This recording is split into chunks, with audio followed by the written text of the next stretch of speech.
Hey guys, welcome back. Last time we did a bunch of stuff, and we ended with dressing up as a Big Daddy. Man, that is super annoying. God, freaking Microsoft and their ads. We dressed up as a Big Daddy and went through an area, and now we're at supposedly the final boss fight. Pretty sure it's the final boss fight anyway. Yeah. I actually have to load. I made a save game before we went into the elevator and activated the boss fight. I need to load that save because I realized last night that one of my combat tonics is for sneaking up on people to do extra damage. We're in a boss fight. I don't think we're going to be doing much sneaking around to get the extra damage. So I should swap that out. Let's let's load that.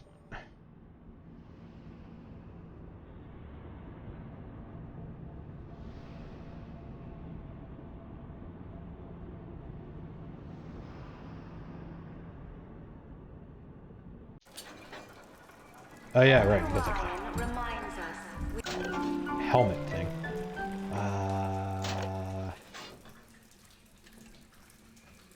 Yeah, combat. Quiets your footsteps and greatly increases damage from melee attacks on unaware opponents. Which won't be happening, so maybe Static Discharge too.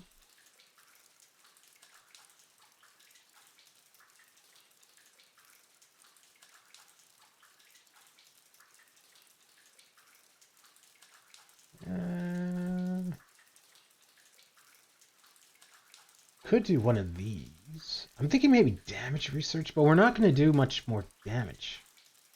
Maybe to the other people. I'm assuming he's going to have minions. But I don't think we're going to... I'm not going to have him, like, researched.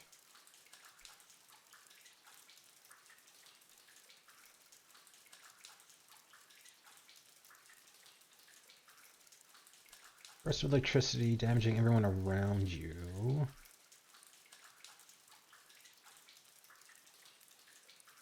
Could maybe do this. I do think there will be some bots.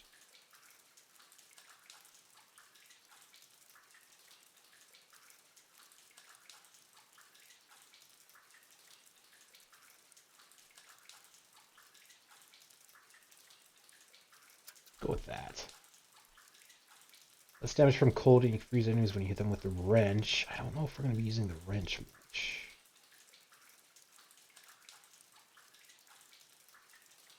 Less damage is pretty good, though.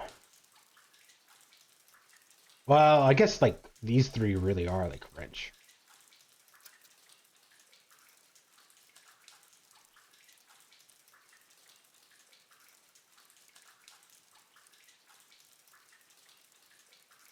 Don't think we're going to be doing much wrench. Do that, because that should increase that as well. That discharge, double that up.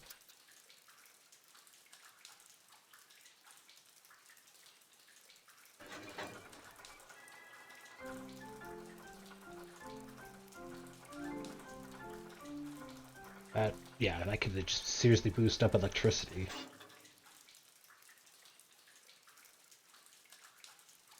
Use electrical attack. So I assume that's going to also affect the chem thrower.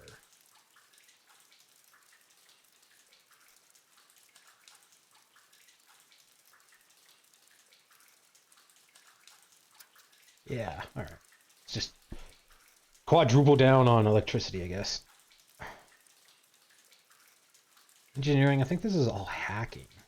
Hacking, hacking, hacking, hacking, hacking. Camera alarms could be handy. I don't know if there'll be any alarms or cameras up there.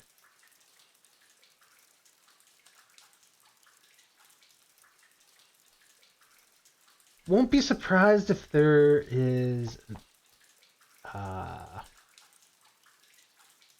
some machines up there to like, buy stuff.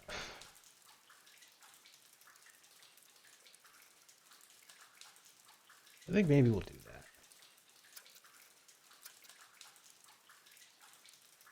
Because I don't think we're going to be hacking.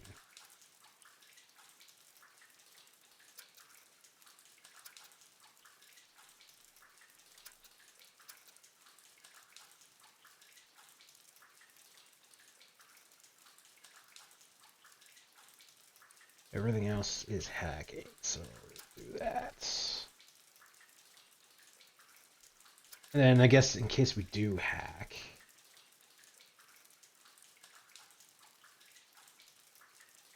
well, I don't know if I want to hack if there is hacking, because we kind of suck at that, and we take a lot of damage, and we only have so many health kits.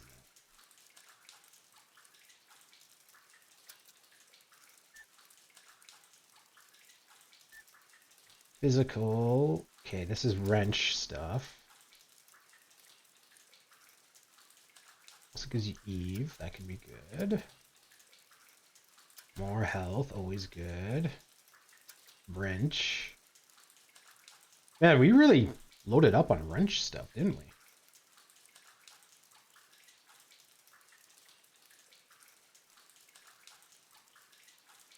Could maybe try that.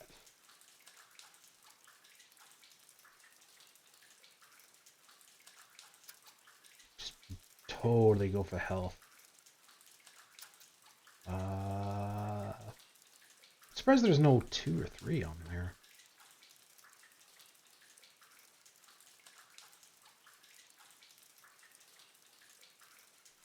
Kinda want to do nutrition because I'm sure there's food, but that's only going to be of limited use. Yeah. Use less Eve, get Eve when we heal, and then we really heal. And plasmids, I think. I feel so slow now. Oop. Alright, let's save that.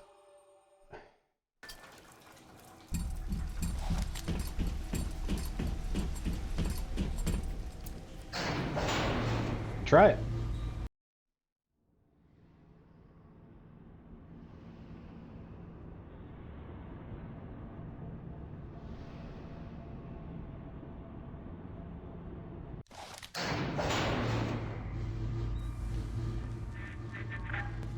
I remember when me and the crowd put you in that sub.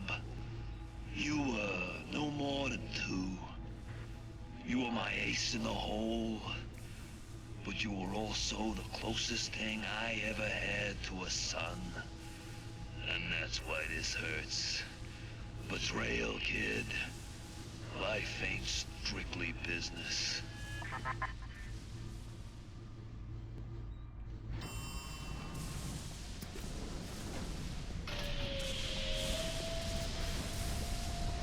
What the hell?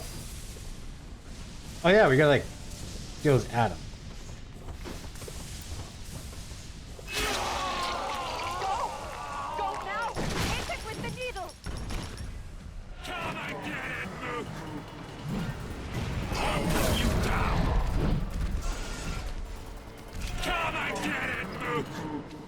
Okay, so I'm. Get back here!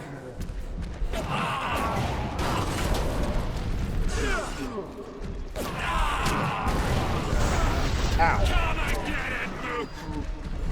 You think it'll be that easy? Come and get it, Mook! I'm ready for you! That doesn't seem to do much damage. I can hear him! Oh! Come and get it, Mook! Come on! Oh, we can swap genes here. Oh, that makes me nervous that he's going to be like Come and get it, Mook! all kinds of charged up. I don't know if we're doing damage. Come and get it, Mook! Did I just hear a little sister? Come and get it, Mook! Screw it.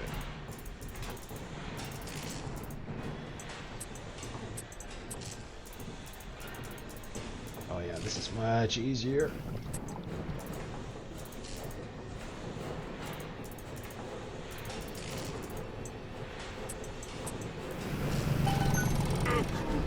I'm ready for you. Well, at least to save us some money.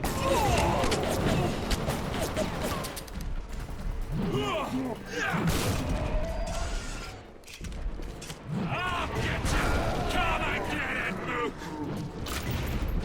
Come and get it, Mook. Ha ha ha. Come and get it, Mook.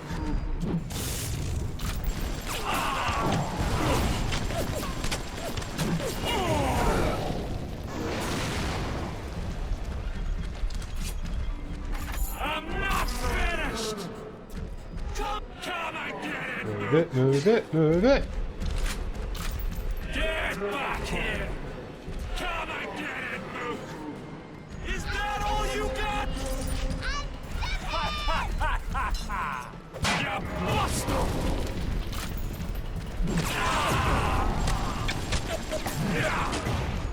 Ow. That didn't do anything. Electricity doesn't do much. We banked totally on it. You think it'll be that easy? Come and get it, Mook! I like the fact that we're gonna have to like probably knock him down a bunch of times.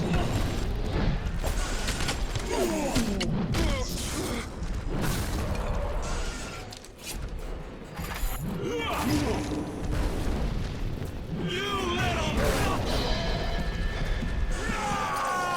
Come and get it, Mook! I'm not finished!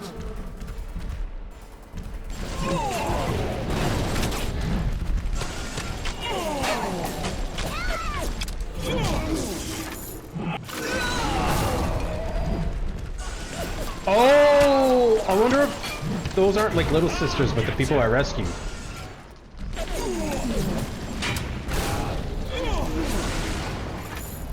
Come and get it, Mook!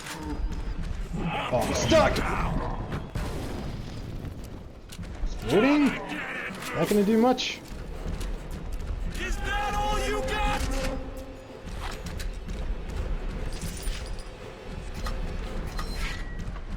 Here it is! I'll get you!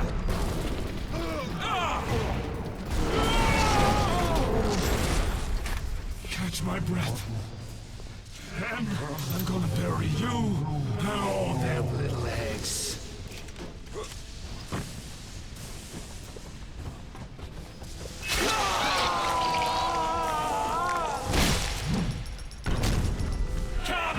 Yeah, there's the security. You little nut!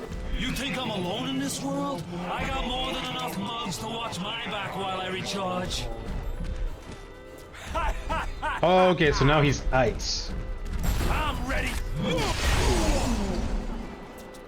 That didn't do much damage. Come and get it, Mook! Come and get it, Mook! Come and get it, Mook!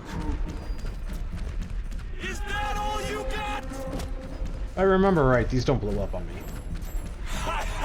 Come and get it, Mook! You bust him! Come and get it, Mook! I'm ready for you! Get back here! Come and get it, Mook!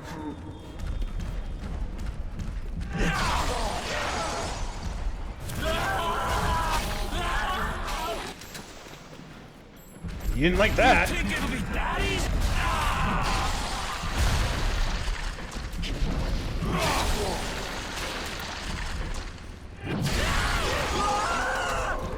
I'll get you!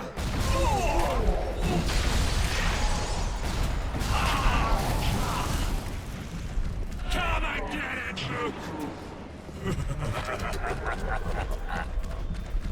Come and get it, Mook! Yup, come and get it, Mook! I'll come and get it, Mook! I get it, Mook? Kill him! Come on! I'll put you down.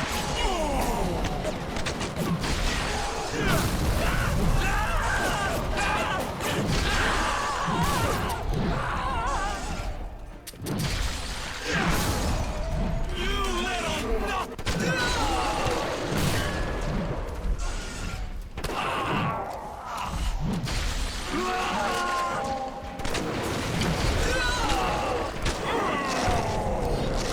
You think you got a shot at this? I'm barely getting started.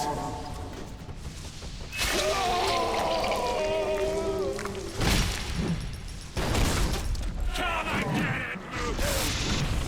Yeah, he's lightning. Oh god! You monster! Can I get it, Mook? Is that... Can I get it, Mook?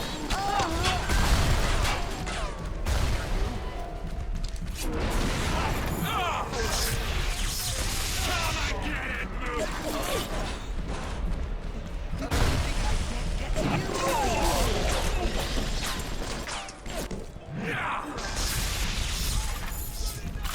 Can I get it, Mook?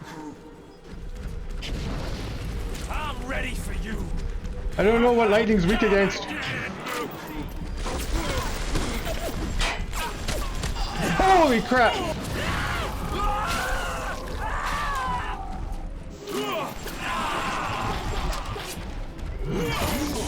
I'll put you down.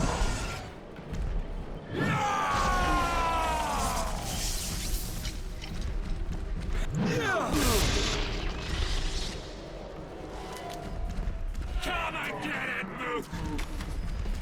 Come on! Take a picture?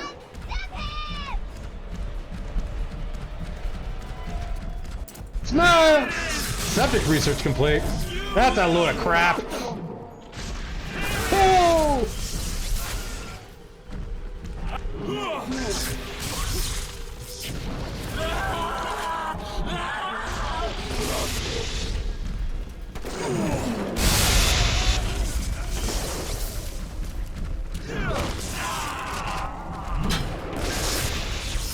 Can I get it, Mook? You think it'll be... Can I get it, Mook? Is that all you got? Can I get it, Mook? I'll get you! Can I get it, Mook? Is that all you got? Kill him!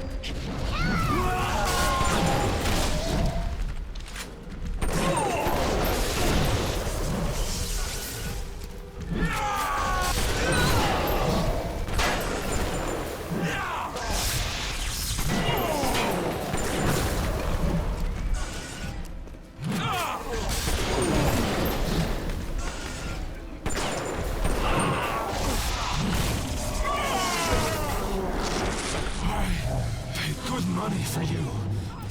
This is what I get.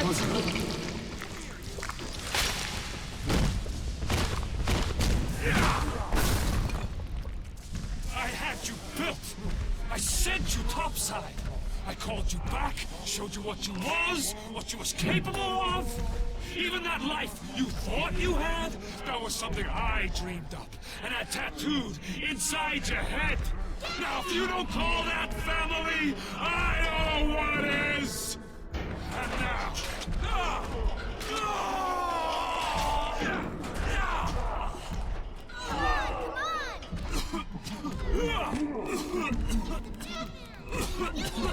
Oh god!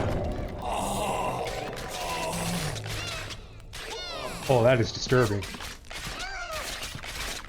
Wait, did we actually win?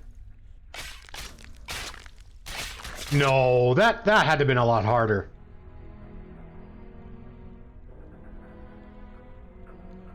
What? They offered you this city.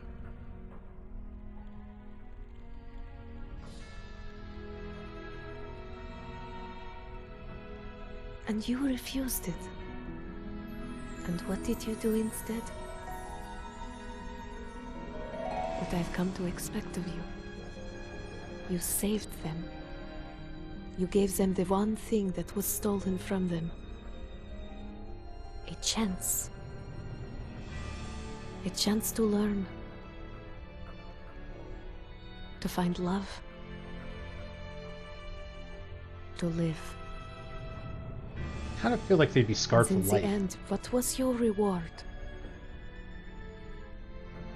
You never said. But I think I know. A family. Really? Oh, we could have totally have finished that yesterday then. Oh, I was expecting that to be way harder.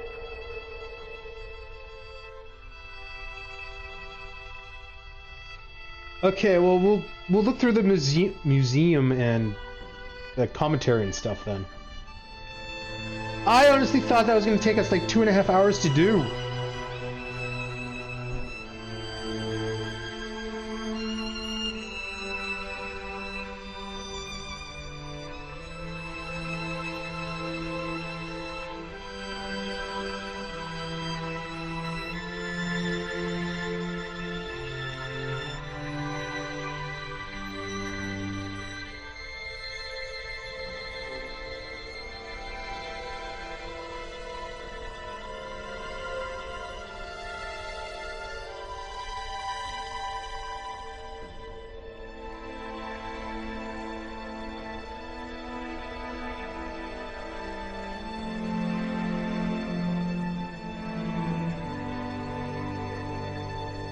I gotta admit, I kind of expected Tenenbaum to betray us. I really thought it was gonna be like a secondary phrase, and she was like controlling us.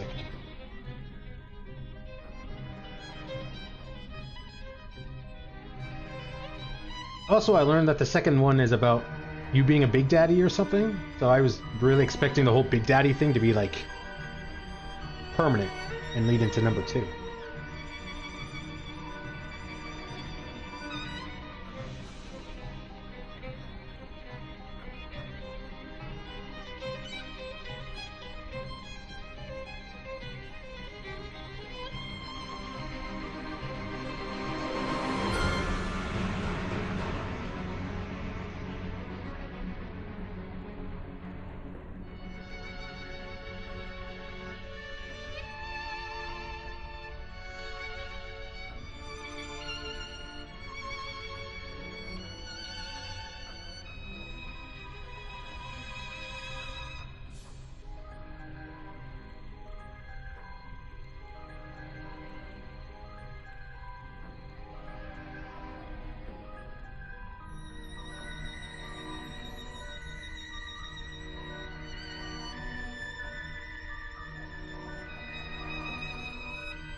I like the piano.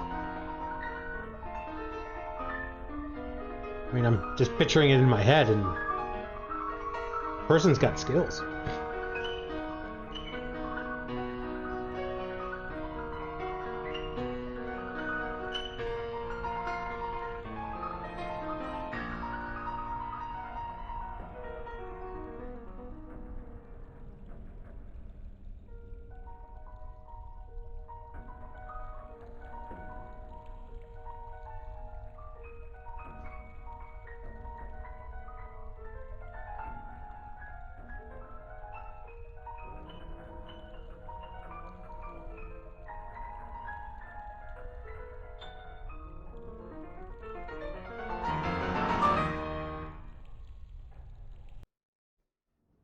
Huh. Okay then. What do we got here? We'll go down the list. Director's commentary. Oh, I did miss a couple. That's not bad though. All right. Well, let's just do the ones that we've got. Behind the pitch.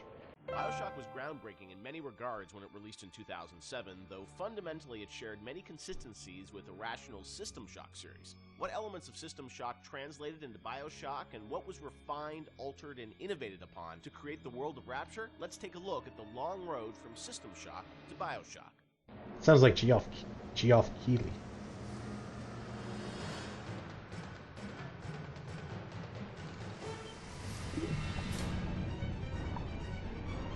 It is! Ha ha! I are smart.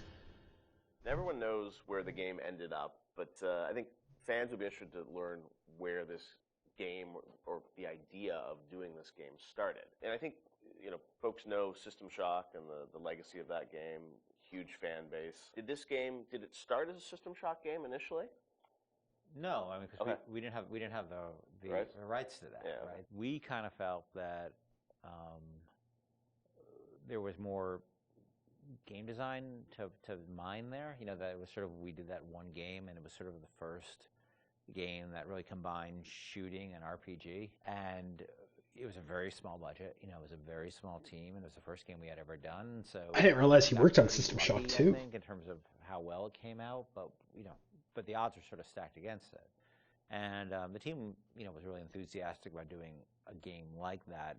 And time had evolved, and the team was much more. We had done a bunch of games together, and we had a stable technology base, and we were like, okay, well, which System Shock 2 was not. I mean, that engine, no game had ever shipped on that engine. It was a very crude piece of technology. Most of us had never shipped a game at the time. So, well, what if we had a stable technology base, and we had a team that was more experienced and more seasoned, and we had, an actual, like, art director, and which we didn't really have on System Shock 2.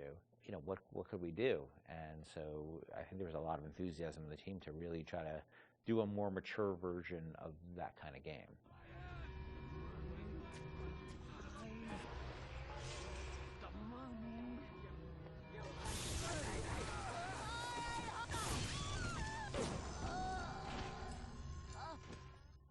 This is before we had sold the company to Take-Two, and we were an independent developer, right? We were sitting there, we were using the money we made from other development deals we had, and we would try to scrape together whatever time and money we had to work on this thing. And it was not actually something I was particularly keen on doing. The team was much more keen on doing a sort of a System Shock-ish game than I was, because As you were pitching, right? Like System Shock 3 at one point, right? well, I mean, there was an actual System Shock Right. 3 that we were pitching Okay. back in the day when we were right after System Shock 2, but that never happened. Right, yeah. We couldn't get anybody interested, because System Shock 2 sold like 5 copies, right? And so, as the business guy, the guy who had to not only just sort of write the content, but the guy who had to go out and get the deals and pay everybody, I wasn't particularly excited about doing this, because it was very disappointing when we did System Shock 2 and nobody bought it. It got great reviews, it got these insane reviews, but it left us in a place where it didn't really move the needle for us in terms of making payroll. So I wasn't super excited about it, because I didn't see a publisher be interested in it, and I didn't see the audience actually being particularly interested in this kind of game. And it was really the team who convinced me to invest in this, because their enthusiasm. I think a lot of them came to the studio because of System Shock 2. And so finally, they sort of battered me down. And it's good they did, because I was not the first fan of doing this. And I know initially there was something called the Serene Dawn. That was a spaceship, The or name what of was that? No, that was It's the name of a cult, the right? cult, Yeah, Oh, yeah. that's right. Okay. yeah. That one's, I think, been lost to the. If I remember correctly, Serene Dawn was a cult. You were playing as a deprogrammer that was infiltrating the cult, and your name happened to be Carlos Coelho, who was one of our programmers at the time. It's named after him, yeah. Then there was a story notion that I always really found interesting, which was that you have these cults, and you have sometimes people who they're these sort of characters who are really live on the edge of the gray morality, which is these guys who come in and essentially kidnap people out of these cults or rescue them, depending on how you look at it. Because what it really is, from a functional standpoint, it's a kidnapping, right? You're coming to an adult and you're saying, you know, you're hired by their parents or whoever. And this was in the story, it was like a senator whose daughter joined one of these religious movements called the Serene Dawn, you said? Yeah, the Serene Serene Dawn, Dawn. And I always thought that was a really interesting tension of this hero who's basically a kidnapper and taking a young woman against her will out of the place that she was in. Now, you could also make the other argument that, well, she was not really there by her will. But there's a really interesting conversation that goes on there. I think there was actually a Kate Winslet movie, a Harvey Keitel, Kate Winslet movie, which dealt with a similar theme. Because usually you hear that story, you know, these deprogrammers as a sort of heroic kind of notion. But I always thought that, well, there's something interesting about agency going on there, and about are people entitled to make bad mistakes, or is it a bad mistake? It all depends on the person. You know, and I'm not a fan of religious cults or religion in general, but there seemed to be an interesting discussion of freedom there and independent decision making, and I thought that idea was cool, and that was sort of the basis of it for a while. But it was really mostly for the purpose of we needed something to go out and pitch to publishers, and so we know we didn't have a ton of time to really develop it. So that sounded like, all right, this will do for now.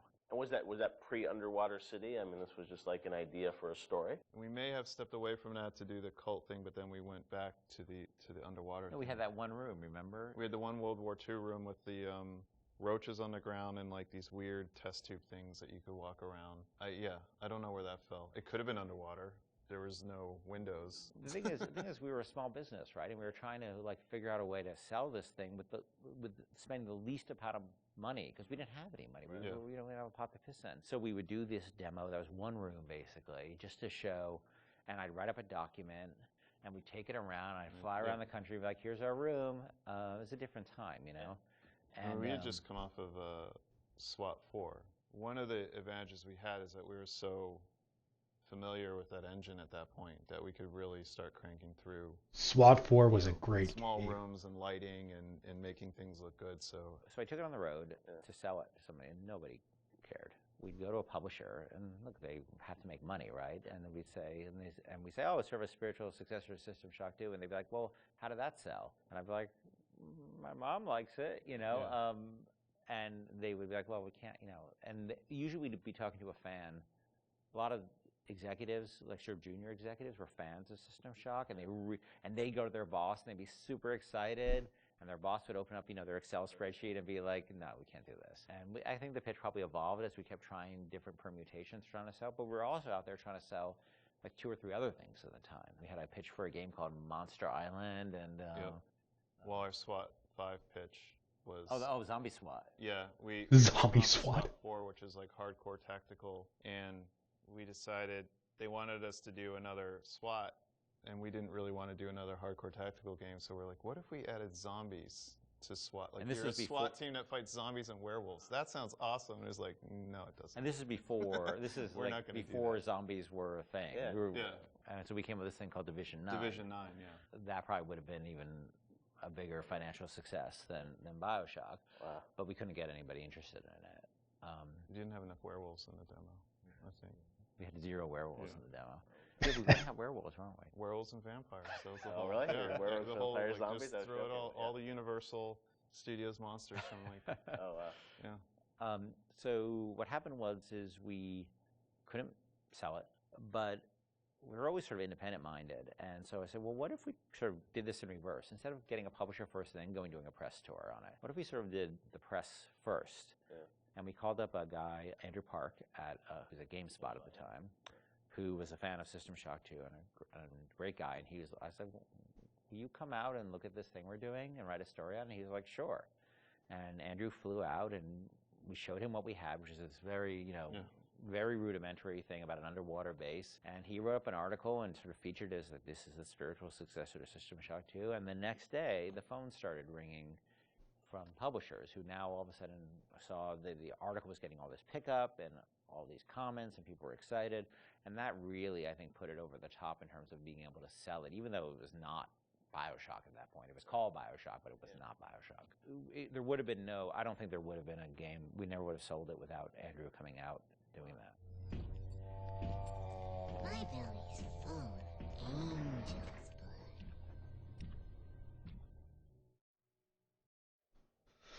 Oh, 1 second, guys. I just realized I completely screwed up and had my chat on pause. So if anyone was talking, sorry. Hey, Magic, sorry, man. I totally missed that. Second installment is also pretty fun, gameplay-wise, similar to this one. Oh, okay. Yeah, I don't think there's too much of a difference between 1 and 2. And then the third one being Infinite was quite a bit different, so. That was about 10 minutes. I think I'm just going to go through all these, because I really didn't have another game lined up. So I kind of have to pad out the stream. So I think we'll watch through all these, and then look at the museum and see what else there is. The creative process. Nailing the perfect marriage of story to gameplay is a science that many developers still struggle with today. BioShock has left an indelible mark on gaming narrative that can be seen and felt in many modern releases, but Irrational's motto remained from the beginning: don't start with the story, start with the gameplay.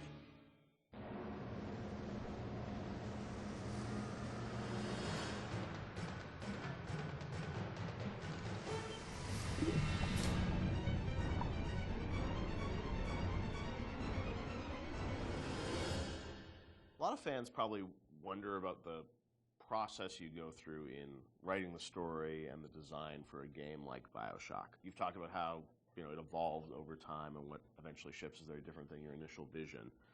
Do you guys write like a script or a design document for the game, and that becomes sort of the Bible that everyone drives towards, or do you iterate much more? It's different for every game. Like System Shock 2, I went back to it recently. I wrote a design document, and we started that project in September, and the design document I saw was dated like October or something. So in a month, I wrote the design document, and it didn't change. A lot of it, got expanded upon, but the basic design really didn't change on that. Where on BioShock, I think it evolved in real time much more. We had a pretty substantial design shift, like a year before the ship date. For BioShock? BioShock, yeah. It got to be much more about the experience of being in Rapture than about being in your character sheet. And so the game evolved more towards that experiential kind of thing, and making sure every idea was expressed in the world as well as just on your character sheet. So before, you'd have a lot of things like, oh, I'm doing fire damage or electrical damage, but that was sort of a number flying off ahead versus, the whole notion of there's barrels and you light them on fire, and then you can pick them up and throw them. But you'd have stats coming off characters and all that stuff? Much more so. Oh, really? And that evolved, sort of, we did a design shift, but I don't know how well that got documented. I think we were moving so fast that we were just sort of changing things, laying down the tracks as we went right ahead of us. And the same with the screenplay, the screenplay. It's a bunch of, probably Excel files and fragments of Word documents that I'd write, and I'd go to recording sessions and I'd rewrite on the fly once I hear the actor perform, because once the actor takes on it, you listen to their voice and you say, what you wrote doesn't really matter. What is the right thing for this actor playing this role to be saying? So I tend to do a lot of rewriting in the session, and then you have a bug late at night where somebody says, oh, this doesn't make any sense, and you're like, oh God, you have to write a new audio log and try to get the actor back in, or you figure out what's the best way to get this idea across. Yeah. And is it an audio log? Is it a poster on the wall? Is it a piece of text that pops up on the screen? That's always dependent on how much time you have and what actor availability is. So, the plans sort of fall apart. I think we've worked on that a bunch since on the new project we're working on, where we are trying to document things a lot better and keep things a lot more logical, but the train was running so fast on BioShock that we just sort of... Early on, we got the Andrew Ryan scene in, like we'd said before, and that was kind of like the keystone. We're going to put a lot of work into this, so this can't change. everything that happens before or after that don't really involve a lot of departments working together to make a scene, those things are very malleable. And if you need to change audio logs to represent a story, if you need to add lines or take away lines, that's very doable. And I think for a while we even had like text to speech. We even did that I remember for Infinite with Booker and Elizabeth and all their dialogue, and that really didn't work very well because you'd have these dramatic scenes and it'd be like, Elizabeth, we need to go to Comstock, and it just it almost had no value as far as I was concerned. The Andrew Ryan scene still did not make a whole lot of sense to me. Atlas radioed on ahead. Says you were looking for an invite to the fisheries. Nuts, I say. But if your heads up to the Wharf Master's office and find old Peach a research camera, maybe I could manage an invite.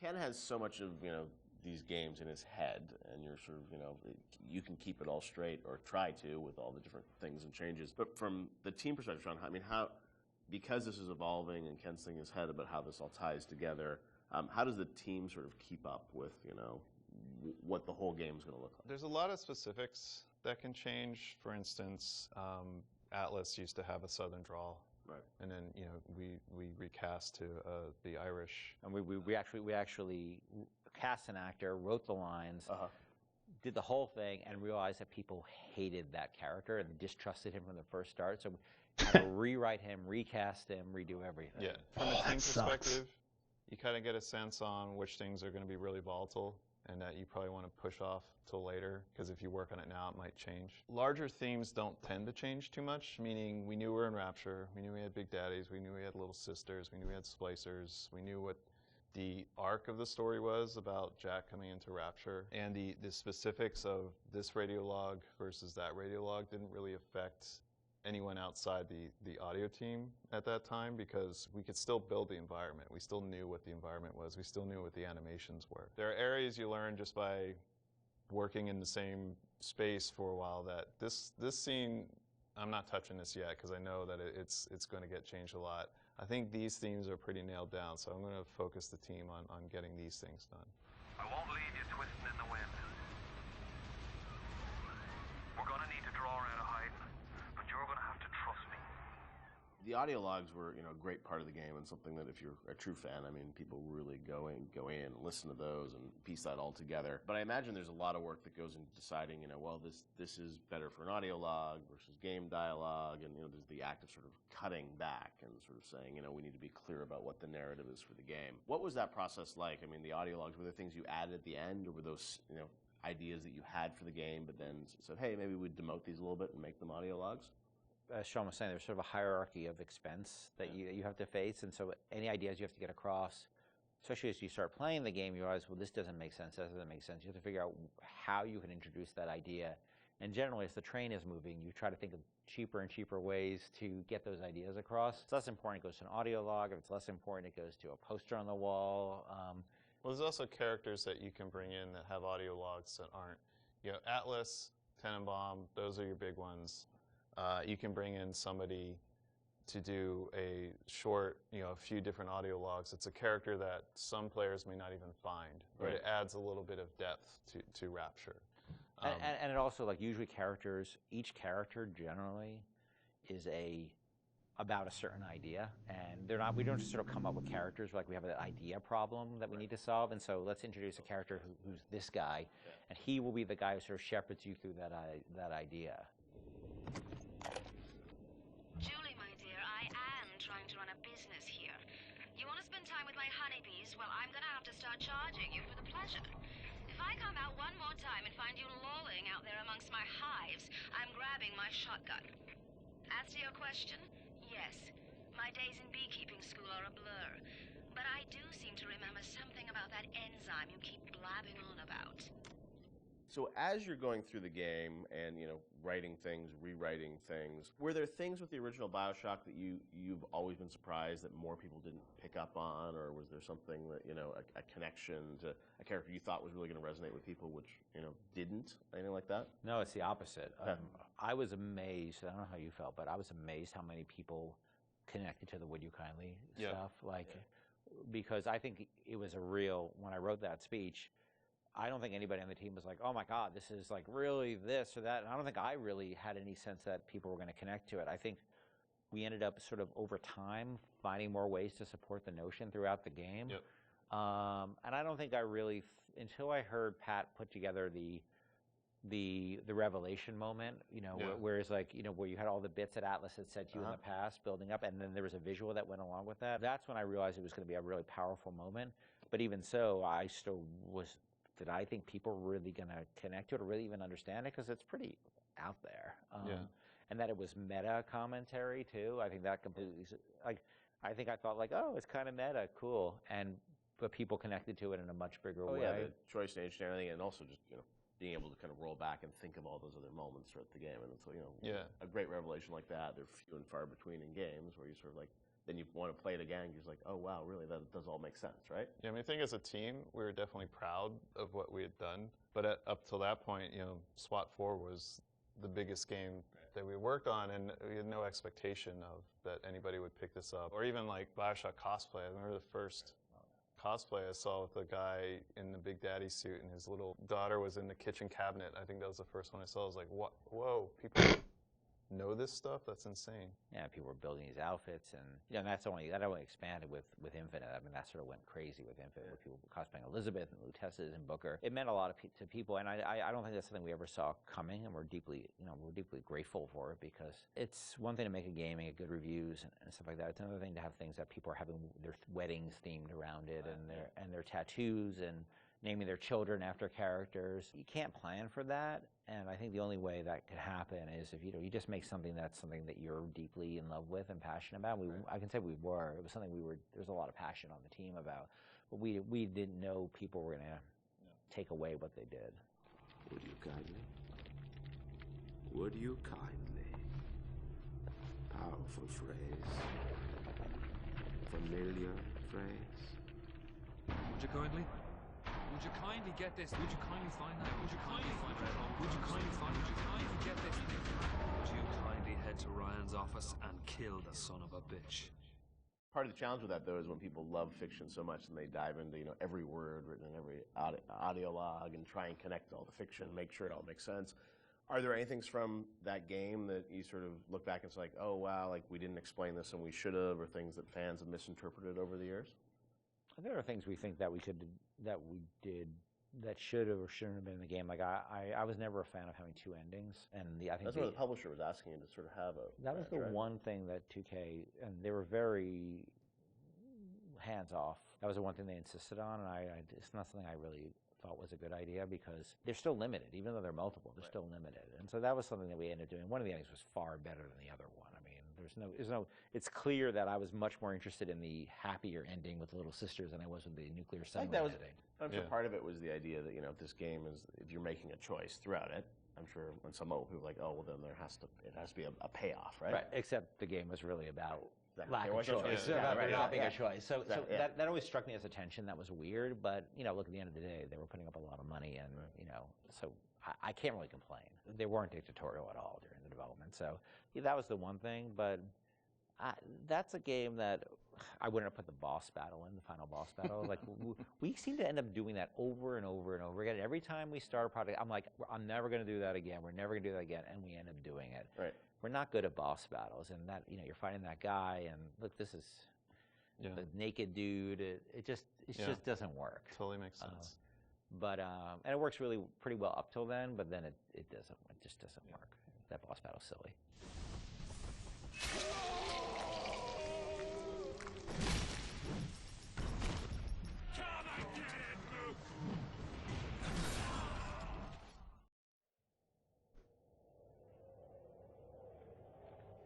Community theater.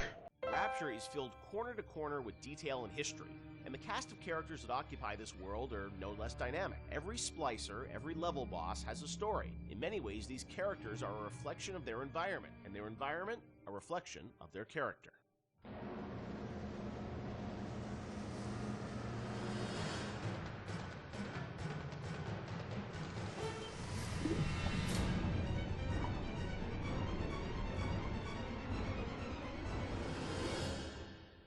Let's talk about some of the characters in BioShock. There's so many that fans love, and they're many Wikia pages about them. You know, one thing that I think a lot of fans may not realize is you were telling stories with these characters, you know, a decade ago. And technology today, as we saw in, you know, a game like Infinite, you can do amazing things with facial expressions and storytelling. Conveying that emotion that you did 10 years ago with limited technology was challenging. How hard was it back in the day to sort of, you know, convey story in engine?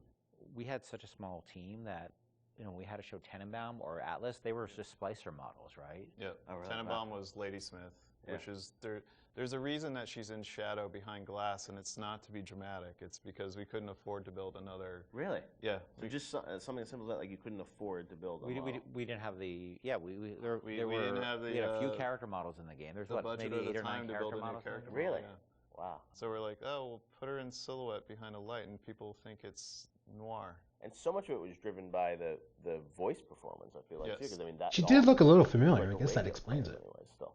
Yeah, we had some really good actors, and I was able to spend a lot of time with them. And the fact that I could write the stuff, direct it, and then rewrite in the room, and the fact that we had actors who were, for whatever reason, you know, I wasn't even in the same room as them. I was on a speakerphone. Right. They were in a studio in New York or LA or something. I don't think I met any of them. Really?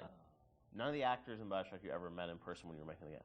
Maybe since, but at the time I hadn't met a single one of them. That's fascinating. Except maybe a couple people, like, you know, I played the Circus of Avis thing. Nate Wells played the Jack on the plane. You know, a couple of people in the studio. It was community theater, you know, in terms of the tech and the sort of time we had for it. But the actors were, you know, we had some exceptional actors. I will say, as you know, doing animation on that game, that you can hide bad animation behind really good audio, and it makes the animation look better. We didn't have a tech animator. It was me. I'd never rigged characters before, and now I'm rigging characters, trying to figure out how, you know, to get all of these characters out to the animation team. So we're very limited when it came to animation tools. Yeah, Since apologize to my animators. No, but you did the big. I mean, for your first game that you rigged the Big Daddy, which is you know, it's not an easy character to rig. It was, you know, we figured it out, but the tools that we had on Infinite were not the tools that we had on BioShock. So we figured out what we could do and what we could do well, and tried to hide, kind of, you know, put into the darkness the things that we knew we couldn't do very well. And having voice actors of that caliber that can bring those characters to life, you tend to fill in the blanks. So tell me, friend, which one of the bitches sent you? The KGB wolf or the CIA jackal? Here's the news. Rapture isn't some sunken ship for you to plunder. And Andrew Ryan isn't a giddy socialite who can be slapped around by government muscle. And you did get to revisit Rapture in the DLC for Infinite, and, you know, with today's technology or technology from a few years ago, I'm sure it was liberating for you guys in some ways to be able to use that tech to bring the environment and also characters to life. What was that experience like for you guys to go back and sort of revisit Rapture? It was liberating because we got to revisit it, but we also, I think when we started, thought we'd be able to go reuse some of the old assets, and they just didn't hold up anymore compared to the Infinite assets. So we basically had to rebuild, not just rebuild everything from scratch, we had to reimagine it from scratch because, you know, we had the ability to make it look grander and bigger, but still feel like exactly like Rapture. It is a different kind of, we're making a different kind of experience than BioShock 1, so it was tricky to make it feel like it was the same kind of game. Because it wasn't, you know, the first one was sort of an action game, the second one was really a stealth game.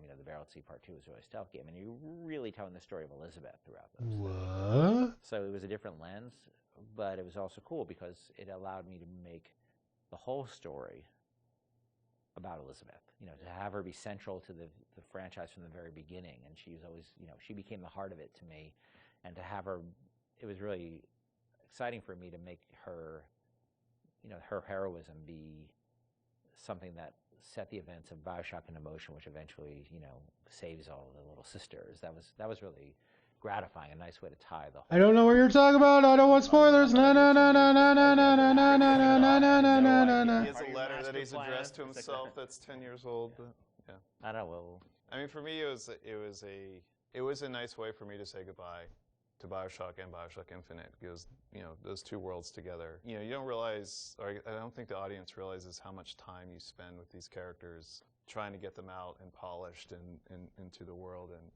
it was a good opportunity, I think, as a game developer to kind of have that little coda at the end where you're like, okay, I get to, now I'm ready to move on to the next thing. I've had a nice, break. Like, let's seal this off, and now I'm on to the next thing. And it was like 12 years of our lives, too. Between the very beginning of it, and it was a long time. Well, I mean, so my daughter, who is 16 now, I did a lot of filming of her when she was 6 as a little sister. And this was not mocap, I was just running around the office. And I'm like trying to be like, now trip over the thing and pretend you die. Or like, trying to not traumatize a 6-year-old. Yeah, pretend you're drinking something, and and I never showed her the actual game until much later. But she, on BSI, I put her in a mocap suit and actually used her for the little sister in Paris that's running after the balloon. So that was kind of, for me, like a nice way to connect it all together. Were there any characters on the original game that you found hardest to write? I mean, you mentioned recasting Atlas, things like that, but was there a character that was the most challenging for you, Ken? Well, Atlas, because he was basically written completely twice. That was very, very tough, and I was very happy about the original character, and I thought I'd really done something great. And then we showed it to people, and they just hated it, and they didn't trust him. And if they didn't trust him, we were screwed. And so it was tough because we, after having gone through all the recording, actually I had to let the actor go. It's no fault of his own, right? It was on us. He had invested in it. Tell him that it wasn't going to happen, and rewrite it from scratch. That was hard, and that was tough. And then after I finished it, I had a debate with somebody on the team who felt the accent was really, really phony. And we had an English person on the team, and he felt the accent was really phony. So at the last minute, we basically ended up doing a focus test in Ireland. To see if people bought the accent, because the actor playing Atlas was Irish, but he was from a different part of Ireland, so he was playing a different kind of Irish accent. I don't think he was from Dublin, and Atlas sort of had a Dublin accent. And so at the last minute, I thought I was going to have to do it again. And fortunately, the focus test came back, and people loved it. I don't know how you survived that plane crash, but I've never been one to question Providence. I'm Atlas, and I aim to keep you alive. And a lot of the villains in the game felt like they were, very much tied to certain levels, and this was, you were still in an environment of levels with BioShock, right? It wasn't just a big open world. Did that all sort of get designed together? It's like, here's the best villain that's going to fit to this environment and this theme of, this area? Some of them work better than others. I mean, I think obviously Steinman and especially Sandra Cohen really, I think, dominate in terms of the level boss. They are their levels. They are the levels, and some of the characters didn't hold up as well, I don't think, on the writing side. The fun thing about the characters at work, like Simon, where he had all those little displays with the scissors and the tech, that was stuff the art team came up with to support that character. And obviously Sandra Cohen, in that level, I had this idea for this character, and as this artist, and taking Andrew Ryan's thinking to the extreme, through a lens of art, was really fun. They were really, in a lot of ways, they're sort of more like Batman villains than they are like actual, real world villains. That they all have I'd agree with that. Joker cares far more about the humor and the dark humor that he has, and the Riddler cares more about the riddles than he actually does about money. The money, the crime is this afterthought. It's the philosophy. And so these characters have a lot in common with, and there's probably a lot of inspiration taken from sort of characters like the Joker in terms of a guy like any of the characters in BioShock, because they were really driven by their ideology, but their ideology is a mask for their sense of selves, right? This stuff is really, Cohen knows he's a hack, and he doesn't want to ever, he can't admit that to himself, so he has to wrap himself in all this nonsense, because the last thing he could ever do is look in the mirror and say, I'm not much of an artist. No need to thank me for jamming the transmissions of those boors, Atlas and Ryan. Let them have their squabble. The artist, yes, the artist knows there is richer earth to till.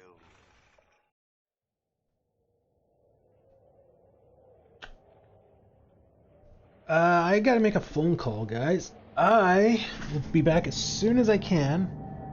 Hopefully 10 minutes, probably 15, because that seems to be what was happening the last couple times, but I'll be back as soon as I can.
I'm back.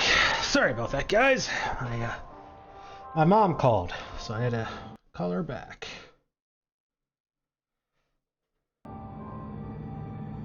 Reality check. From the moment you boot up BioShock, you can feel the story grab hold of you. A plane crashes at sea, a mysterious lighthouse, a sprawling city beneath the ocean.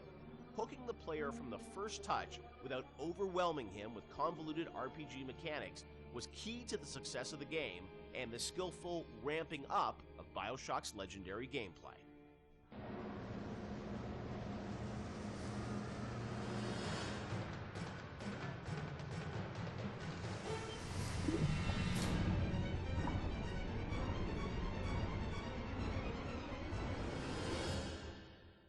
BioShock has an amazing opening sequence that I can't imagine the game without it, with the plane and sort of the crash. But I understand that didn't come online until like the very end of development. Sean, is that true? We had a couple of really depressing playtests. We had built all these systems. We thought we were doing a good job of like giving basically people a playground to play with and things to do. And when we had a playtest, we didn't realize how bad of a job we were doing in exposing those systems to the player, because we were so in these systems and in our own heads, we had no idea that we just weren't facing them towards the player at all. So after that playtest, we took a long, cold look at what we were doing and realized that we had to we were confident enough in the systems that they were going to be fun and meaningful to the player, but we really had to think about how we were going to introduce these systems to the player, and in such a way that they understand why the systems were there. Like, you can't ship a README file with the game and expect people to read it. Like, it has to be part of the experience. So the challenge is, how do you introduce people to these systems, but do it in such a way that it fits within the narrative? So we had to integrate all of these things into the story cleanly so that the player felt like it was one smooth experience. And I think the Zap 'em and Whack 'em thing was one of those. And the 1-2 punch. Yeah, the 1-2 punch that came out of that. The plane sequence at the beginning, I heard a story that like a programmer put that together in like a day or two, and it was a very last minute thing, right? It was. So we had done a focus test, and we had it was one of the most depressing experiences in my life, because we were very close to being finished, and it was basically giving people what essentially became the demo, and people played it, and it was in Boston, and we were sort of behind these glass windows, all these sort of Boston guys are like, this is a wicked piece of shit. They hated it, and they were making fun of it, and they were saying, it's like watching some guys and dolls beating each other up, and it's the stupidest thing they've ever seen. And we thought we were in pretty good shape at that point. And I remember the focus test guy was like sort of like a doctor giving me the bad news. Right. Sorry, Ken, you better get your affairs in order. Right. And we all came into work the next day, and we were like, what are we going to do? And we were all pretty depressed, but I think we started talking, and as we talked, we started thinking about, what are they saying to us? What are these people saying to us? We think there's something there. Why are they missing it? And we decided that maybe they didn't understand who they were and who their role as a character, who their role in the world was, because the game at that point started with you in the ocean, floating in the ocean after the plane crash. And the crash still was in the fiction, it just wouldn't show it. You just didn't see it, so you didn't have the voiceover saying, my parents always said I was going to do great things or whatever that. They didn't show the plane crash. We didn't establish a time period. Because the plane is critical to establishing. You're smoking a cigarette. It's very 1960s looking. All that stuff was established. It wasn't established. So we decided we had no time and no money so we sort of came up with a script. I wrote a line, I think. Nate, one of our artists, recorded the line. Steven and Sean and those guys got to work on building this very simple sequence, which was relatively simple sequence. And then the plane crash actually happens over the BioShock logo we already had. But we wrote a radio play behind that with altitude of the crash. And that, I think, set the emotional, and the people screaming in terror on the plane crash, that set the emotional tenor much better and explained who the player was. And all of a sudden, we released, then I think the next real encounter we had was people playing the demo, Public Encounter, and all of a sudden it was a very different experience. No, for people. I remember even back in the day, I think we did a thing on TV where you kind of talked about it. And it was like that night, and I remember that night, like people on the forums were just like going nuts. And even though the game had, I think, had a lot of press attention, when people finally got to play it and go through that sequence, I just remember there was this mass sort of excitement around it. And then the game shipped only a few weeks after that, right, or a month after that? A week later, or a few days later. It's amazing, like now, to hear that, like literally like a month before the game came out, like the playing sequence came online or something. I mean, it was that late. Right? No, well, we still had to go through certification and all that. So it's like within. It wasn't far. It wasn't far. It was really last minute, and it was one of those things where like you really shouldn't be putting in content that late. But we felt like we were so close to having something good that we just rolled the dice on it, and we worked really hard on it. Like we worked really hard. I remember how much time I spent on just that recorded of Altitude. I can still hear the different version of that in my head. There's been so much time on that stuff, and these guys were working on getting the animations right and the scene was shot in Engine, but we decided to pre-render it so that we had to do less QA on it. Right. It wasn't going to be some like weird streaming error or crash error. Wow. It was just like, we're just going to show the video, And it's interesting because once you start in the ocean, we had this experience of testing a lot with the water effects and how beautiful Steven's water effects were. People didn't realize they were out of a cutscene at that point. And so they would just sit there and stare, and then they pick up the controller. And they pick up the controller, and all of a sudden they realize they were controlling things. But that, as Sean said, that part of the plane is not actually interactive. It was done in the engine, but we just filmed it. Now, as people were playing through the game and you were testing it, I'm sure there was debate about, when would you introduce these plasmids, or what would the ramp be? Did that change at all, sort of as you got towards the end of development, about like, oh, we're going to give people the gun at this point, or it's like we're going to trigger these plasmids at this point? Like, how did that work? So, like, we moved guns around. Like, for instance, there was a big debate about, originally you found a gun in the lighthouse, a pistol in the lighthouse. Oh, at the very right beginning. there, And because it's a shooter, right? Like, what the hell? And we had a lot of debates about it, and I feel that it was important that we didn't do that, because the fact that you sort of go through a lot of the experience without having the distraction of a gun is important to getting you immersed in the world. Because when you have all you have is a hammer, everything looks like a nail, right? But you don't have the hammer, so you just sort of had to take in the world and have that feeling of fear. And like, I know when you saw that splicer bounding around on the ceiling, that you couldn't do anything about it, and that had even though that's those are those moments, right? Like I remember when I played Unreal for the first time, where it's like you're trapped and there's a monster and you can't do it, and the lights go out. It's like that's the moment with the splicer where you're like, I want to do something but I can't, and that evokes an emotion.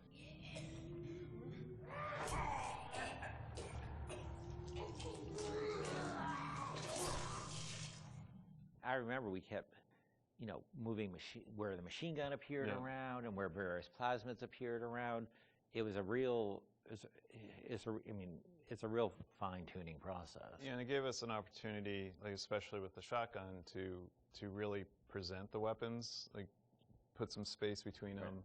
It's a moment when you finally. Yeah, I think we get the shotgun Paul sequence. Paul Hellquist was he put the sequence together for the when you see the shotgun laying in the pool of light. Like every game developer knows what that means. You know the minute you pick that thing up, something's going to happen. But it was still a very effective way, as I'm remembering it, to, oh look, I've been waiting for this thing, I'm going to pick it up, and now you have an immediate opportunity to use it. But at the same time, we're trying to ramp up the tension level by having the splicers kind of on the outside of the light, so you can't really see them, and then coming in one at a time and attacking you.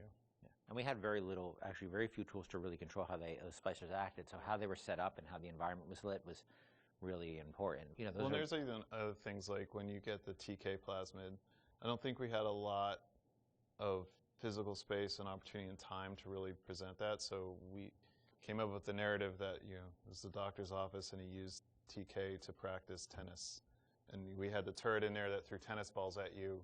So if you wanted to, you could catch the tennis balls and throw them, and you could knock things down. I think it revealed pickups that you could then, pull to yourself with TK. But I was trying to think of like little backstories that we could do. It doesn't have to be as involved as the shotgun ambush. Sometimes it's just, let's take a grenade turret and turn it into a tennis ball turret. Because we wanted to, because I remember like the impulse was, I've been to dentist office, and there's always some like weird aspect of the dentist personality they always want to get through their office, They just have to have their hobby featured in some way, and so we saw an opportunity there to both feature this, he's a tennis nut, and teach TK at the same time. and the gods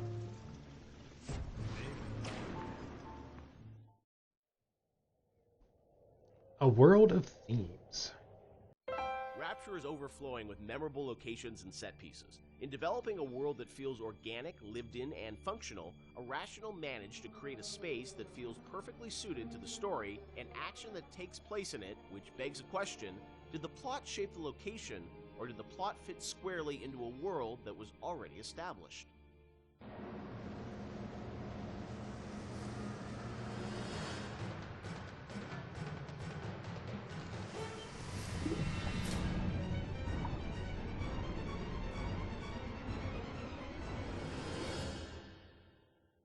Let's talk about some of the areas in Rapture, because it's an amazing place, but also it feels like there's certain areas that are very well designed, and that they have, you know, a very certain aesthetic, and the characters in there, it all kind of comes together.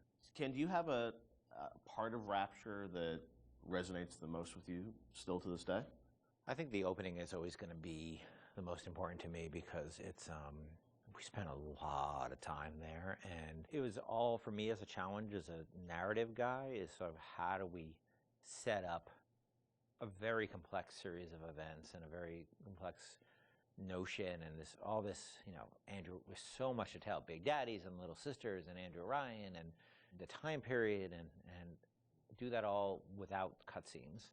And especially, I think, the descent to Rapture, when you go in the bathysphere, you know, getting that right, getting everything right down to the bathysphere, cresting the hill and seeing the city for the first time. Remember how much we worked on the timing of that, just getting that. And it took us forever to figure out that we should just put the slide projector covering the window. Like, again, in hindsight, it seems like such an obvious choice, but we were really trying to figure out, like, how are we going to tell this story of Ryan and then reveal so you can see the city beyond the hill. And also, we didn't have to I've been there. transition going down the bottom of the ocean because all the screen was covered. Spoiler alert. I think that's the part that will always be near and dear to my heart.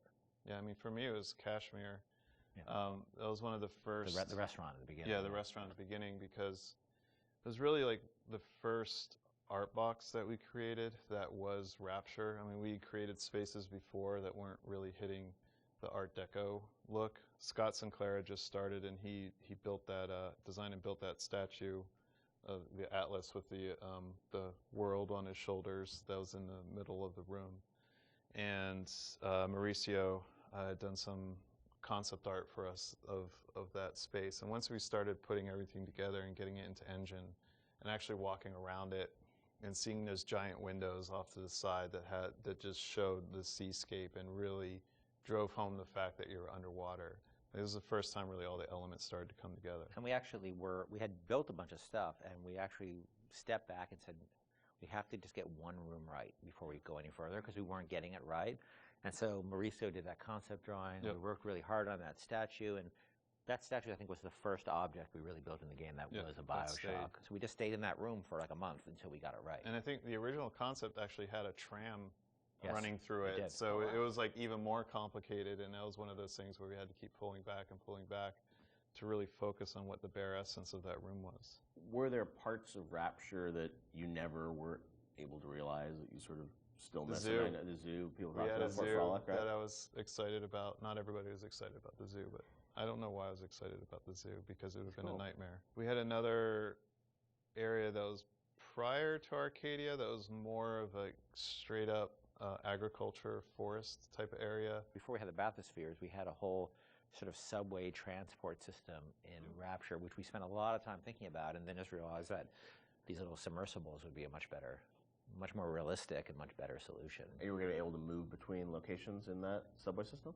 Yeah, much like the bathyspheres, but they were much more integrated throughout the space, and we really want to support them. And we just realized it was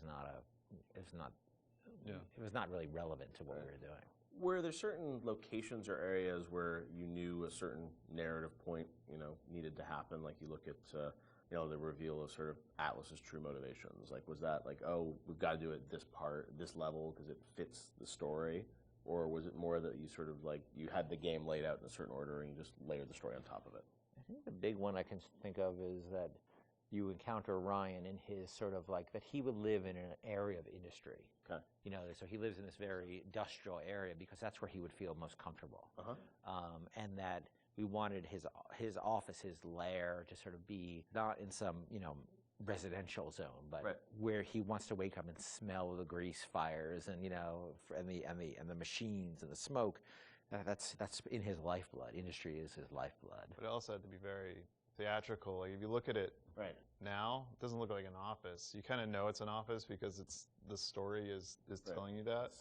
And we had some old technology that was laying around in the game that would control environment settings. So old system that we had would let you do high pressure, low pressure, medium pressure. And those would affect lighting and other like post-process things in the world.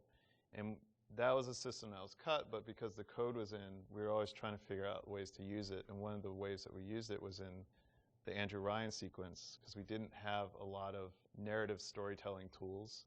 We were basically switching the atmosphere to get all the lighting changes. So whenever a light changes in that scene, we're telling the game that the atmosphere is changing. So, and then the preset atmospheres come in and shine the spotlights on them or bring up the house lights when we need them to. Very, very early on, you could change the pressure in the areas, and that would change how explosions worked and all this stuff like that.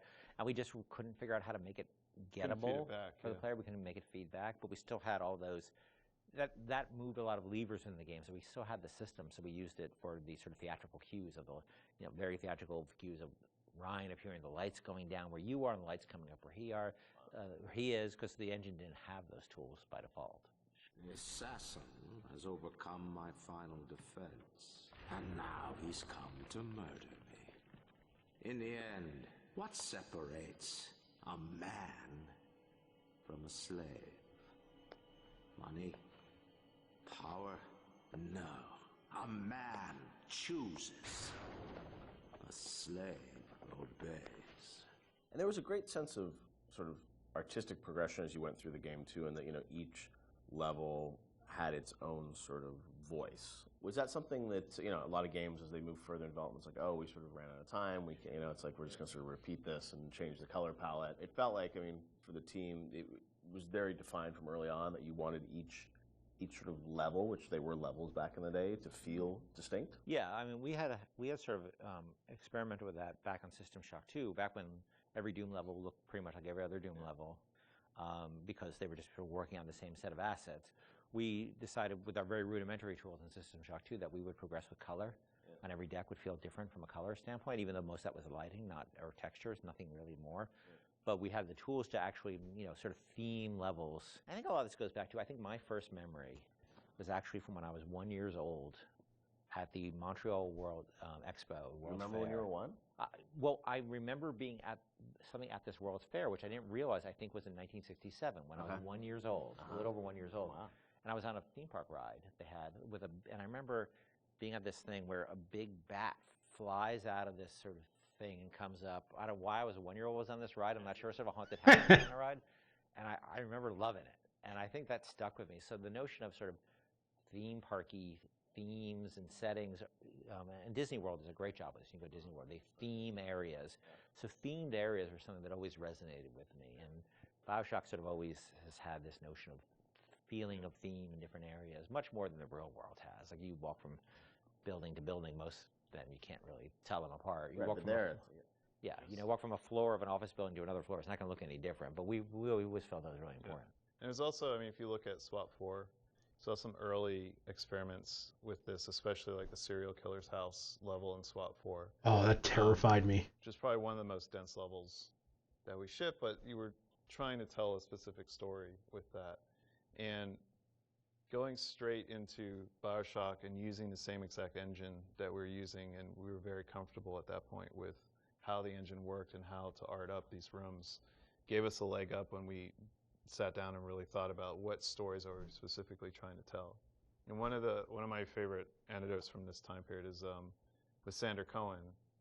I think it was Nate Wells and Stephen Alexander sat down one night, and they came up with a backstory for every dead body that you find in that space, and then they told that story with the props that they could.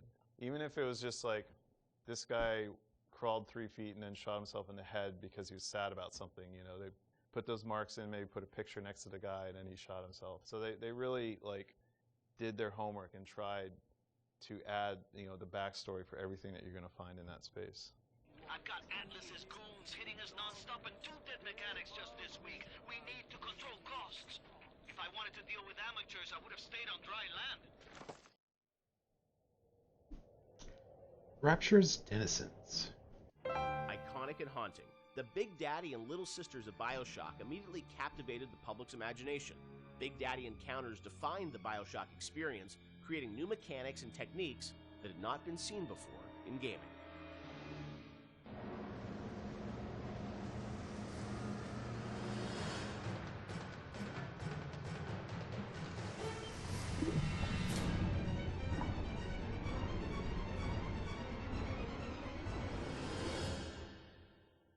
So Big Daddy, Little Sister, such an iconic moment or series of moments in this game. I'm fascinated about how that got layered in, because we talked a lot about the setting and the tone. That is still, to me, you know, a mechanic that I remember was very unique about, you know, choosing to engage the Big Daddy and being a fight that you know is going to be very aggressive and different than a, you know, traditional boss fight. I know you had an idea, Ken, of sort of 3 different types of AIs interacting in the same world. Yeah, we were sort of like I was trying to think of like AIs you hadn't seen before, and this is still pretty early. Like 10 years ago, a lot's changed in 10 years. So like AIs were still pretty much enemies who saw you and came after you. Zigzag, shoot. Yep, and then that was really the focus, is how you make them, you know, use AI better at you. You know, so I started thinking about, are there more primal behaviors to think about? And I was watching a nature show one day, you know, these typical nature shows, and it's like observe the mother tiger taking care of her young, you know, one of those kind of things. And I realized that we don't even need a narrator on those shows. We understand certain behaviors just by looking at them. They're very primal, like somebody protecting their young, the predator-prey behavior. Those things were very, you don't need dialogue for that. And AIs at that point, we didn't have the ability to do a lot of sort of, you know, smart AI. Yeah. So I said, what if their behaviors are just very primal, and we can model those behaviors? So aggro rules is something we knew we can model, right? You know, how does an AI aggro on you? What are the rules for that? Could they make a aggression display rather than just attack? And can another character appear afraid and hide behind the skirts of another character? And we started talking about these things. And the Big Daddy became very quickly, the actual form of the Big Daddy became very quickly as sort of this protector creature. The Little Sister took a lot longer, ironically, even though it's a much simpler notion in a lot of ways. The initial idea came out of sort of watching a nature show, and we're trying to work within our constraints of making, we couldn't make super complex AIs.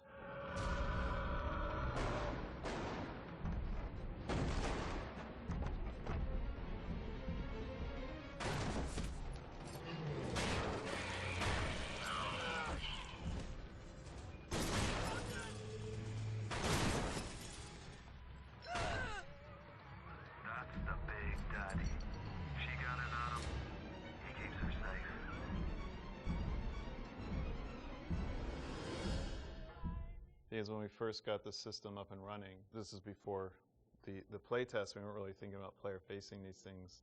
And we had this entire system set up that completely simulated what would happen, and you'd play through the vertical slice and you walk into a room and everybody's dead because the system would work perfectly. And you weren't there to see the fight. Yeah. And we track they weren't called Little Sisters at the time, but we track how much they were harvesting, and it was all like a Command and Conquer level simulation. Yeah.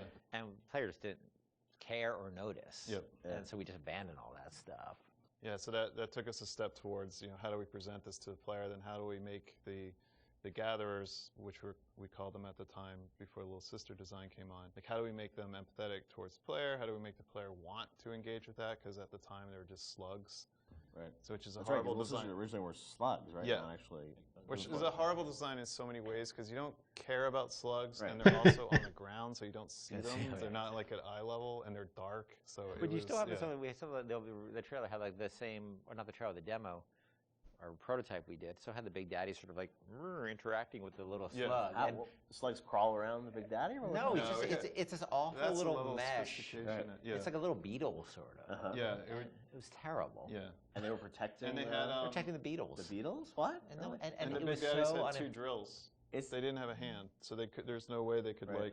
It's just you know. fascinating because like the little sister, it's like there's such humanity in it, which really you really connect with. You Think would, of, like, seems a like little- you would the think smart that would thing be to go the straight obvious thing, to. yeah. Yeah. Yeah. We're not very smart. The idea of sort of choosing to engage the Big Daddy. I mean, when I was first time I played the game, I mean that was always profound. It makes you sort of sit there and like, am I ready for this? Am I ready? And your choice to sort of like, you know, the kind of opposite of stealth, like when you want to be discovered. Was that always the mechanic with the Big Daddy? Yeah, that was, the idea was that they would have very particular rules about engaging with you that were entirely dependent on how you, the threat level towards, not them, towards their creature they were protecting. Yeah, that was set. And then as you worked through it, I'm sure there were conversations about how difficult do we make these fights and sort of the balancing of that. And even, you know, with the game, you don't start off with a Big Daddy fight. It's a little ways into the game until you actually get to that. So was that was sure debated? You actually encounter the notion of Big Daddy and Little Sister many times before you actually are freed into an arena where you can actually fight them. You see them sneaking out, pipes. You see them. You see them walking down a hall. You see the first time you see Little Sister, she's harvesting, and then you see the Big Daddy come and protect her.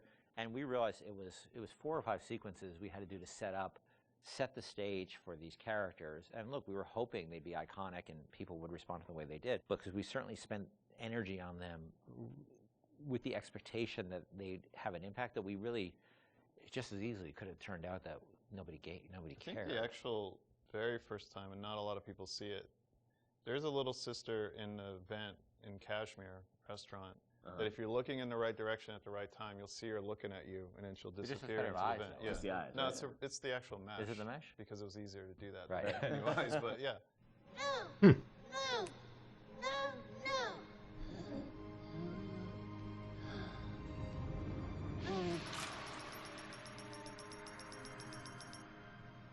Thank you. The path of the righteous is not always easy. The thing as you play through the game, you know, I think the moments with those sort of encounters certainly stand out to the player. For you guys, as you were developing it, was there a debate about how often to sort of have those encounters? Like, you know, like how many Big Daddies would there be? How would that play out? I mean, was that something that sort of changed as you?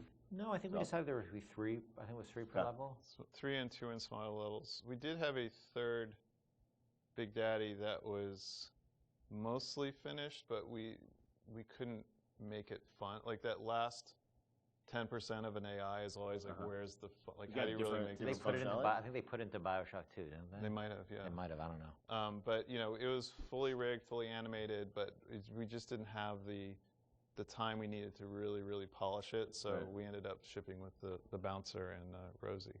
Hunting the Big Daddy, that demo was a huge moment, I think, in the game's kind of marketing campaign. And that really, I think, you know, sold the tension of that battle. When you showed that, did the entire game feel like that, or was that really more of just like a vertical slice of what you wanted the game to feel like? That at that point was more what we wanted to feel like, because the Big Daddy was still had a lot of problems at that point.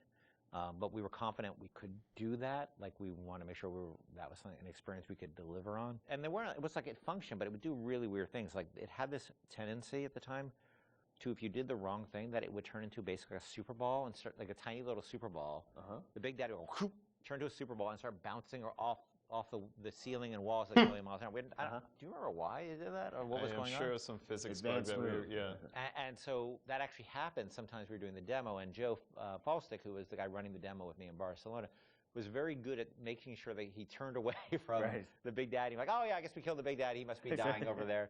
But so all things were functional, but they weren't really. They didn't have all their bells and whistles on yet. It was really good for us because it sort of gave us some confidence that people would respond to just the notion of, you know, watching Little Sister and biding your time and choosing your moment. Well, it gave us confidence, but also gave us a tool that the development team as a whole could gather around and say, we want to make it like this. Like, yes, a lot of elements in that demo were scripted, but they provided a framework for us to go back and how do we make that so it's not scripted? How do we make this robust enough so that the player can actually use these systems? Yeah. So it was something that we could point to and say, you know, all right, how are we going to do this? Like, let's break it down and let's figure it out. And that was like in September, and actually the game was done in The game was done in February, March, so we weren't that far off. Yeah. We were a lot went into it in those final months, but it was a big confidence boost for us because we thought it was the most important thing about the game, besides the world, was this sort of big daddy little sister concept. And if people didn't care about it, it would have been a problem for us because we spent a lot of time on it.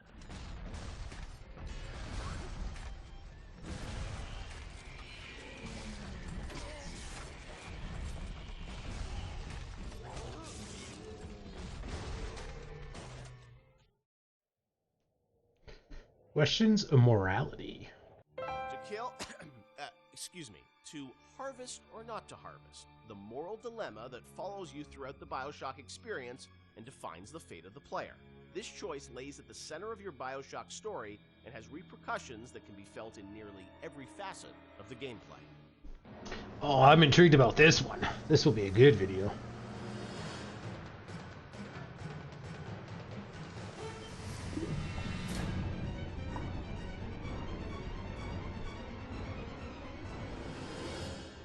Part of BioShock's lasting legacy, of course, are the Little Sisters and this moral choice that presented itself to the player.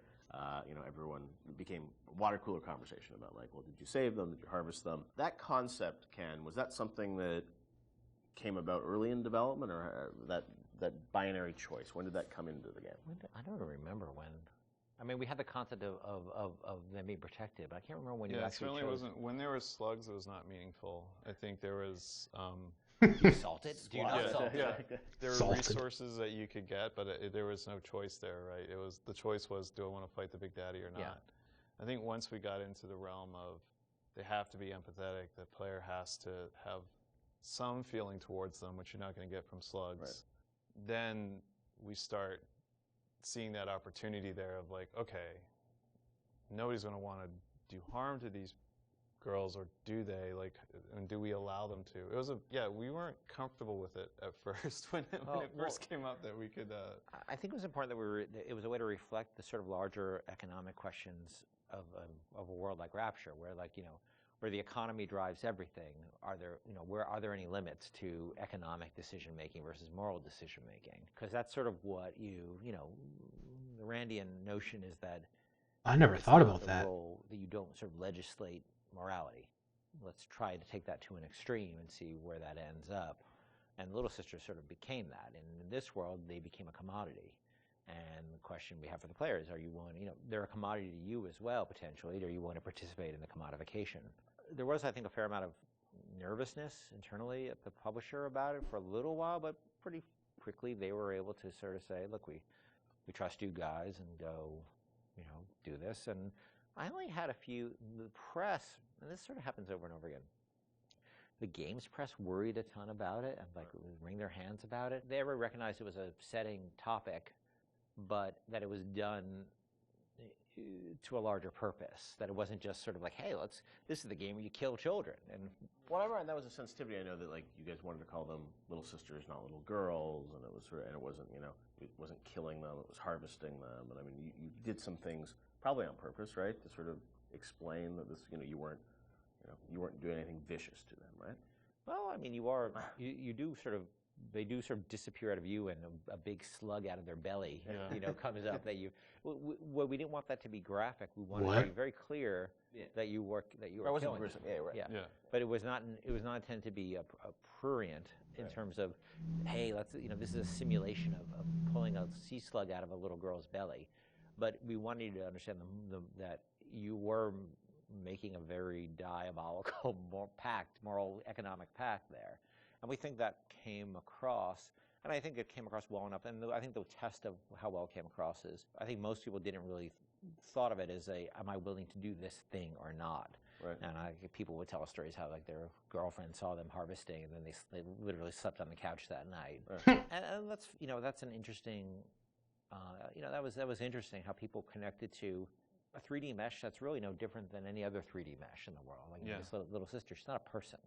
She's a 3D asset, a virtual 3D asset, right? That has a voice actor connected to it who's an adult woman. And nobody was actually getting harmed, but people still emotionally connected to them and made an emotional connection. And also, I think when you're playing, you don't really know what the impact of that choice is. Yes. And that's sort of the curiosity of like, you're a gamer, so it's like, am I going to game the system? Which one should I pick? How does this impact things? As you go through the game, it's never really fully clear what that choice is going to lead to, right? And the ambiguousness of that was something you wanted to sort of create mystery around throughout the game? Yeah, we went back and forth a lot about what the rewards for harvesting versus saving would be, and actually I think we should have really pushed further that the rewards for saving were much more, should have been much more meager than the rewards for harvesting, just to really sort of put you up against the wall, push you up against the wall and say, are you going to stick by your moral guns here? Because you're going to pay for it. Because that's usually the way life is, right? It's always harder to take a moral path than it is to take an amoral path. But there's incentives to take amoral paths because it's the easier path.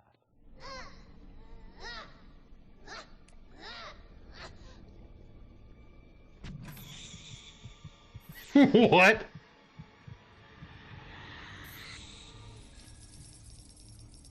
Oh, that is disturbing. As you play through the game, eventually you get to the ending, and as we know now, there were sort of two endings that were affected by that choice.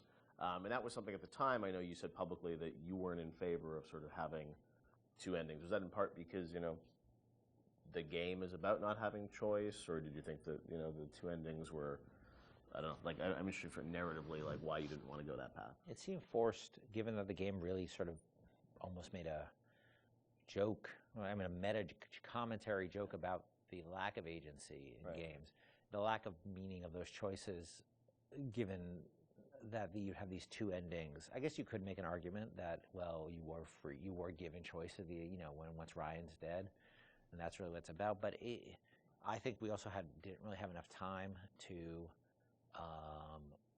execute on those super well. I was pretty happy with how the happier one came out, with the sort of little sister focus, but it's a much more subtle story than I would have time to tell about your slow descent into, moral chaos and dissolute living and all the things that sort of come along with a life that is sort of separate from a moral structure.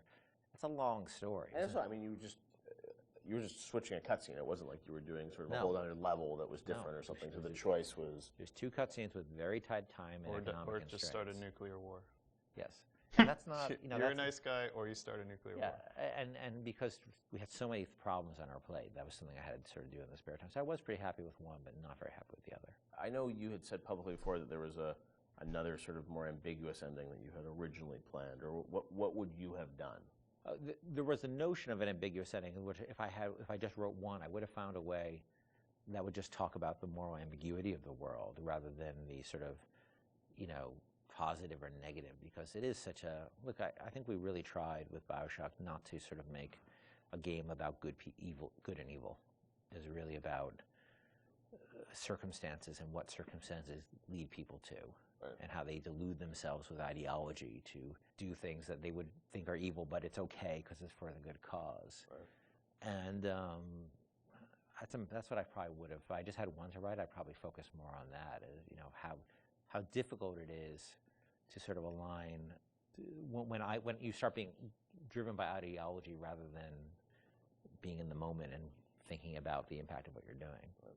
Sean, you talked to gamers, I'm sure, over the years. Did you ever get a sense of how many people harvested versus saved, and was there any sort of data? This is before the days where you get telemetry and data on like what people picked and whatnot. Yeah, anecdotally, it seems like more people saving Little Sisters. Although, I have a few friends that were.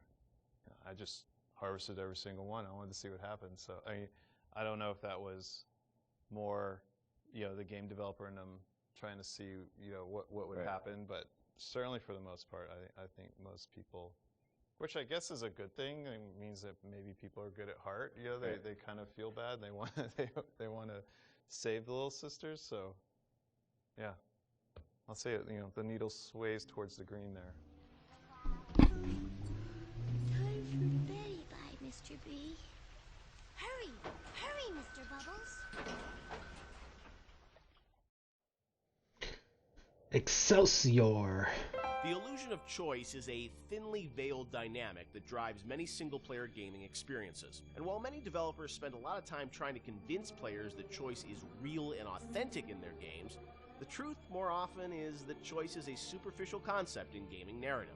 BioShock confronted this idea head-on, searing into our minds a innocuous 3-word phrase with an unforgettable new meaning. Would you kindly?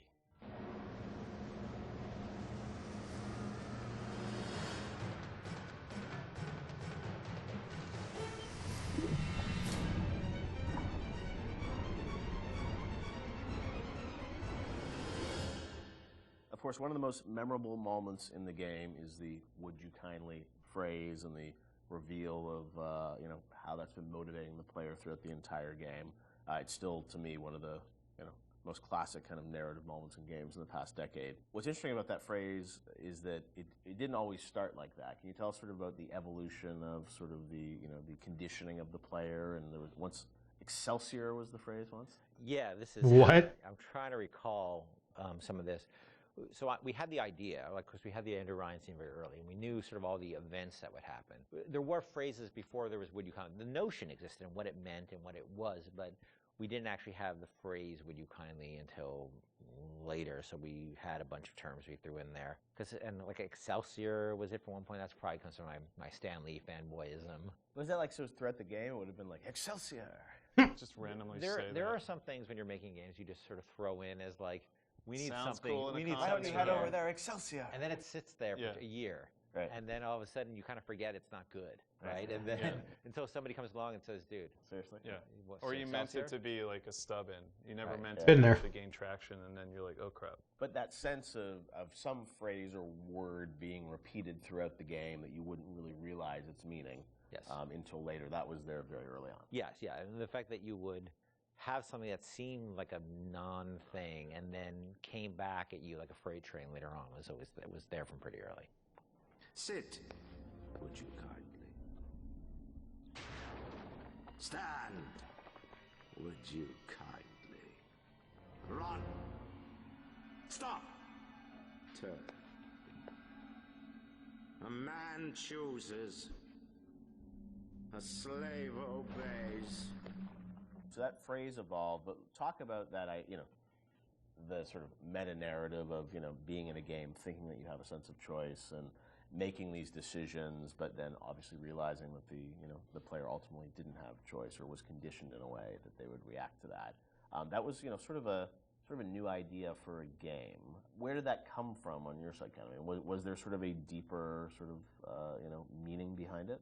No, look, I think I was always interested in the concept, whether it's, Oedipus, not to get too pointy-headed here, but Oedipus sort of thinking he has, I'm going to leave, this city and go to another city because there's been this prophecy about me and I'm going to avoid my fate and I'm in complete control, and then finding out he's not in control at all, to the Manchurian Candidate, which is a story I love about, somebody who you find out is just a puppet, living a life of a man, and Fight Club. I always love those kind of stories about who am I and what is my agency in this world, because look, we struggle. I think everybody struggles that.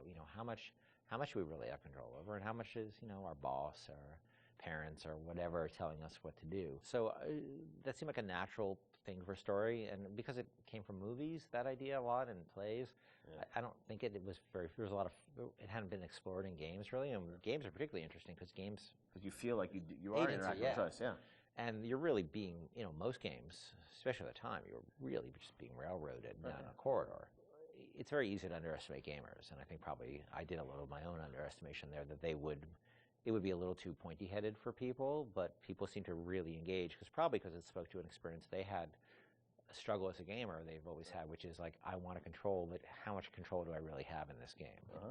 True. And Sean, it was also something that, was a great surprise when you played through the game, and I'm sure even for people on the team, did everyone know that when Ken was sort of doing it, or it was revealed as people played through it?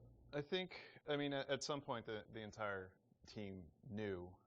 It wasn't, it was something that was talked about with a smaller group before it was bought to the entire team. Early on, when you heard the idea and you just kind of clicks, right? You're like, okay, like I totally get this. Did like, people get it? I seem to remember people looking at me like I was like a lunatic. Maybe That not theme the goes on specifics, and forever. maybe it's the Excelsior, or maybe you're talking about the Excelsior time, but the idea that you don't really have choice, and exactly like you said, you played through how many video games, and everybody's game is going to end the same way. You're going to kill these people, you're going to pass through these checkpoints, and you think you have a choice, but ultimately, the only real choice is stop playing the game. So the idea that we're kind of like taking that on resonated. Now the actual, like, is it Excelsior or is it the Latin phrase I forgot, or if it's would you kindly? See, here's how I remember it, and I could be, I could be wrong. Yeah. I can remember being so surprised by the outside reaction because I remember the internal reaction being completely nobody connected or engaged to it. I mean, we worked on it. Yeah. And so I was kind of surprised by the outside reaction because I kind of thought it was like, as I said, it's a bit academic, right? Yeah. And it could also be a function of We're playing it close to the vest. I could be misremembering it, or it could also just be a function of nobody making the game had the experience of playing it through and getting to that moment. That's what I mean, like it was revealed to them in advance of really playing it, so it wasn't a surprise. Yeah, they had seen it in all its really half-assed, development stages and along the way. out of order. Yeah, out of order and all that. And it's not really something you can play test over an afternoon because it takes a little while to get to that point. You need to lack the knowledge about what the game is to be able to sort of have that experience all the way through. I know you guys have talked about the idea of Atlas, the voice actor changing, and it was, I guess, very important that you nailed that actor, right? And you trusted that actor until there was sort of the Fontaine reveal and sort of understanding that.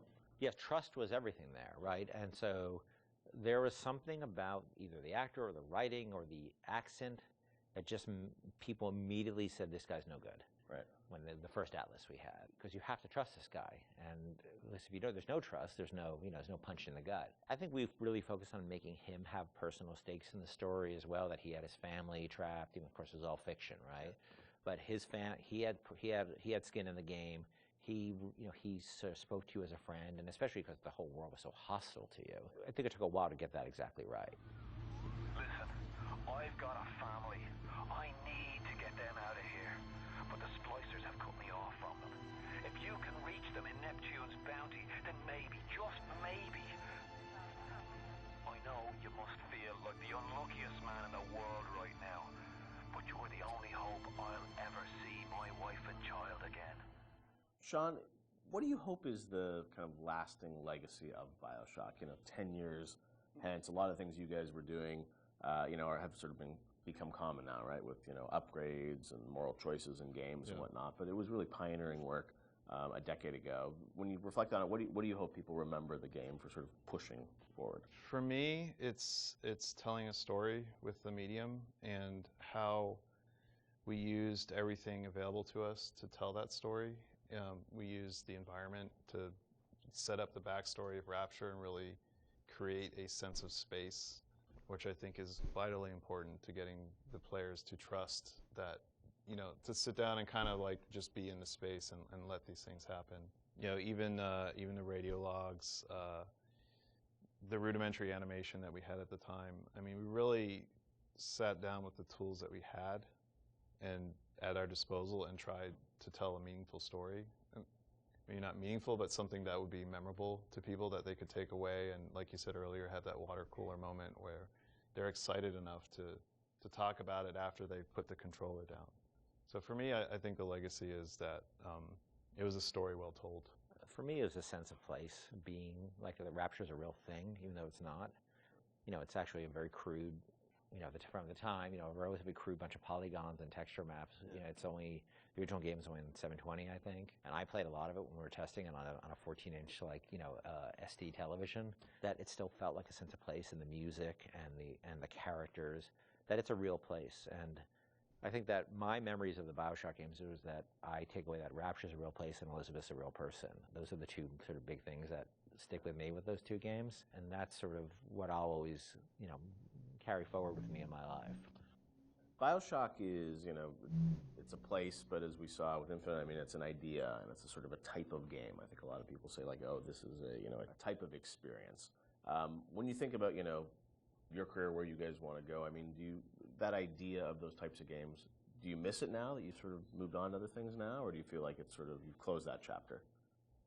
I mean, it's always a part of what you do. Like System Shock 2 was a part of BioShock, but it wasn't System Shock 2. It was you're growing past that and trying out new things. I think BioShock and BioShock Infinite, and even going back to SWAT 4, those will always be a part of my experience as a game developer and what we're trying to do with the medium. So I don't think it's something that you just draw a line and say, we'll never return, because there's always lessons that you can learn and things that you bring with you to the next project that you're working on.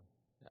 I don't think the new game is going to, people are not going to be surprised that this game is new games from us. They're going to see a lot of what we had done before in terms of world building and aspects of storytelling. The goal is to sort of, move away from the you really have no choice kind of thing, and that's a very, very, very, very hard problem, which we spent years working on. But we're building upon a foundation of stuff we've done before, just trying to go in a different direction with it. But it's always going to be part of our DNA. City where the artist would not fear the censor, where the scientist would not be bound by petty morality, where the great would not be constrained by the small. And with the sweat of your brow, Rapture can become your city as well. See, that never made sense to me. You spend the first quarter of the game trying to get to his family, right? And you find out later on that they don't exist, which, okay, fine. You could argue that was set up to manipulate you and all that kind of stuff. But you didn't need to do that because they had the phrase. All you had to say is, "Would you kindly?" So what was the whole point of that? Other than to pull the wool over the player's eyes, which is likely the whole point, right? But narratively speaking, it seems weird, right? You go through this thing to manipulate you into helping him kill Ryan, but you're already brainwashed. It's so weird.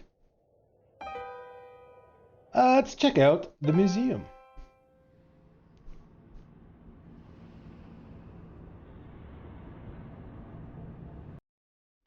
Welcome to the Museum of Orphaned Concepts, a guided tour of ideas that Irrational Games discarded or reworked heavily during the making of the original BioShock.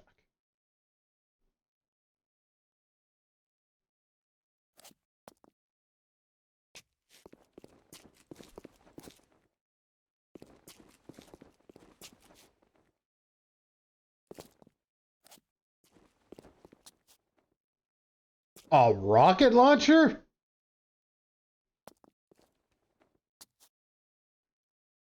Slow Profum.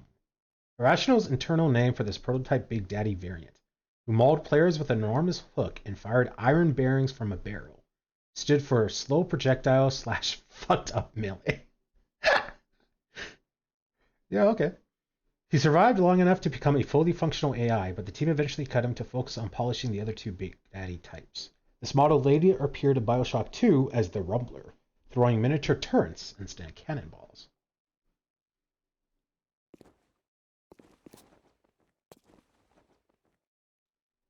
Early Bouncer. This original model for the Bouncer type of Big Daddy featured a flat-headed drill at the end of each arm. The Big Daddies were envisioned as the builders of Rapture, with weapons modified from tools they would have used in its construction. When the Gatherers were reimagined as Little Sisters, one of the Bouncer's drills was changed to a gloved hand so the two characters could interact with each other.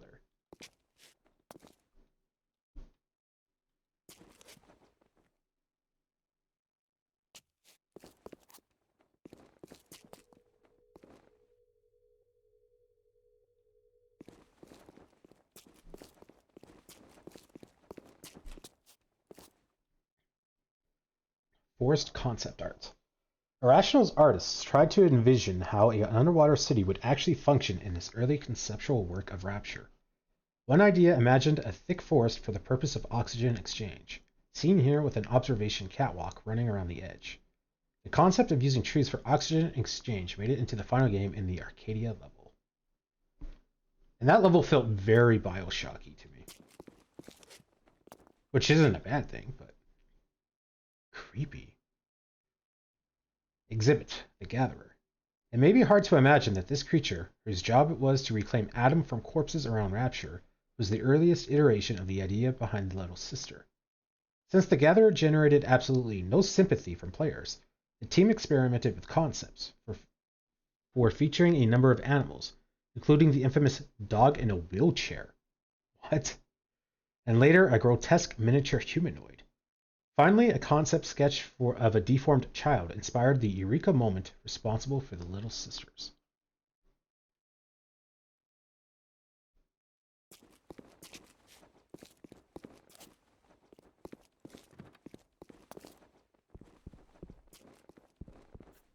What?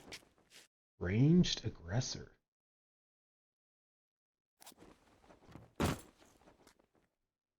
Stitchy. The first splicer that Irrational created for Bioshock. Stitchy was used for many early concept demos and was fully functional in-game with kinematics, hit reactions, and voiceover. It took us that long to realize he wasn't a good model, said lead artist Sean Robertson. This is probably the worst abortion that Irrational has ever made. That's a bad turn of phrase.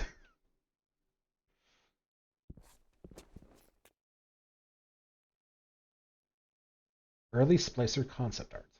These are some of the first concept sketches to show Bioshock's enemies moving in a more human-like direction. Artists coupled that approach with the idea that Adam deformed the body in a way that related to its intended function. For instance, a giant grotesque arm on a melee enemy.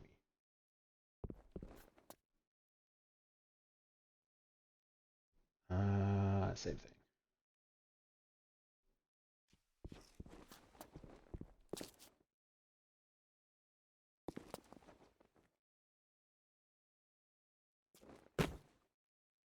Pre-Yam Han.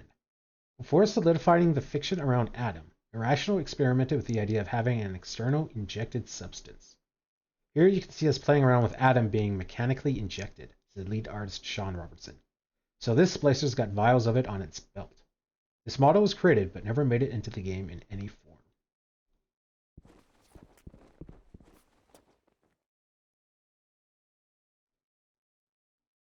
Moving from grotesque to human was a slow process.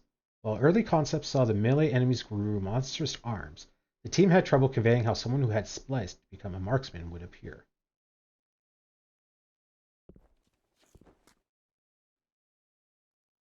Early Big Daddy concept art. These are early concepts for the rosy type of Big Daddy who, like the Bouncer, was envisioned as a construction worker who had been repurposed as a protector for the Gatherers. Same thing.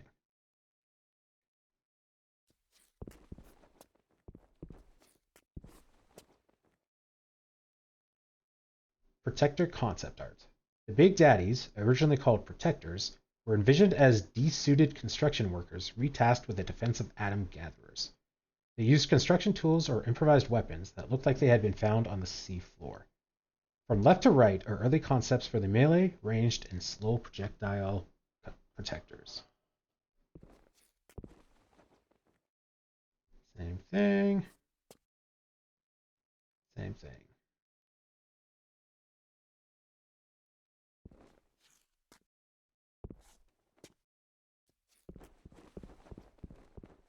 Whoa.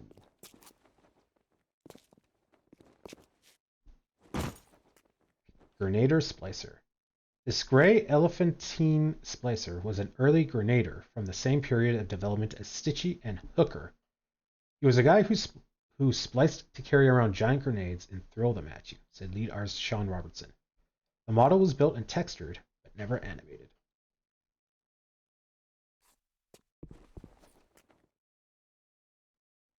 Early environmental study.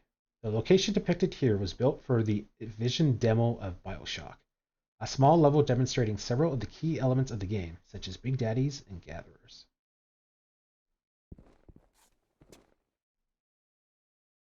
Neptune's Bounty concept art. This area appears in the Neptune's Bounty level of Bioshock, but the bodies floating in the ocean were cut late in development when their cast shadows proved too distracting from the action in the room. That's too bad. That would have been cool. But yeah, would have been distracting.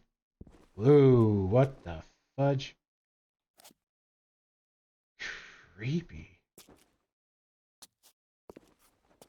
Hooker. Created around the same time as Stitchy and the Grenader, the Splicer was dubbed the Hooker because of her weapon of choice. This concept evolved into the Spider Splicer when it was decided that Splicer models could fill any behavior role, and the Hooker model later became the Baby Jane Splicer. Baby Jane Splicer. I don't remember that.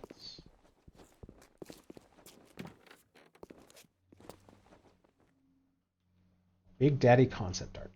This is an early concept depicting a Big Daddy bursting through a wall, which inspired the audio log in the Big Daddy training grounds area about a rogue Big Daddy. The player then encountered him at the end of the level. Audio log about a rogue Big Daddy. I don't think we found that one.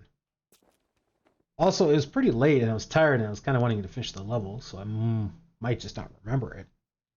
I think we might have missed that. Sub-Bay concept art. This is a concept sketch depicting what would later become the Submarine Bay, an area which housed an important scene for Atlas. Which, again, I don't understand the whole point of that.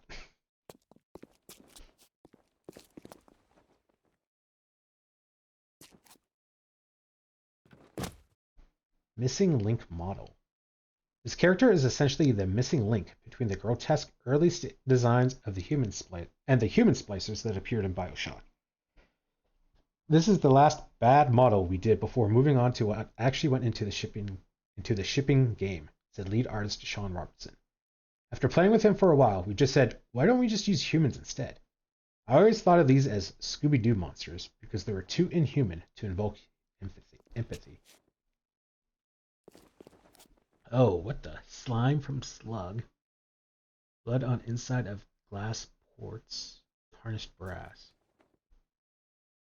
Early Big Daddy concept art. This was the fourth Protector concept, originally created with an organic slug attached to it. A model was started but never completed as the team narrowed their focus on 3 and finally just 2 Big Daddy types. I still like this as a Protector, said artist Rob Waters. We started modeling and I really pushed it to get in. I really pushed to get it in, even just as a static model on the floor, but it never made it. Whoa, what the heck?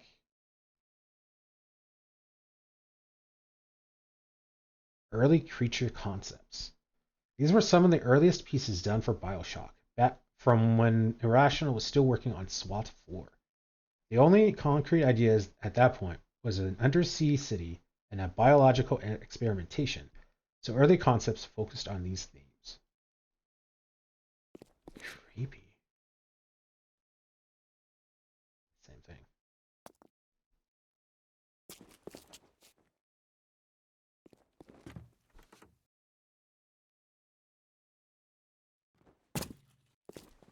Yamhan model. This character, derisively called Yamham around Irrational Games, was the poster child of the conceptual phase that preceded the decision to go with human enemies. I'd point out the drawings behind the model, says lead artist Sean Robertson. You can see the top one got built, but the other 2 informed the design as well.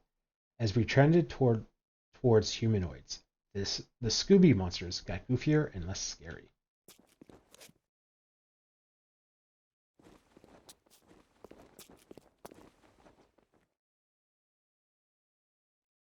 Iconic Rapture concepts. This was the first image that really captured all the visual elements that made BioShock BioShock. A large view of the ocean, the aquatic lighting scene, and the elegant Art Deco designed elements. Without this image, BioShock would have been a radically different beast.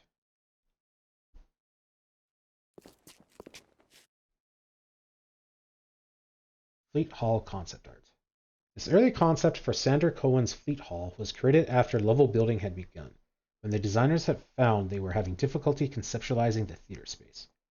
It was one of the earliest spaces built for BioShock, and many of the assets used in this museum came from that area. Huh.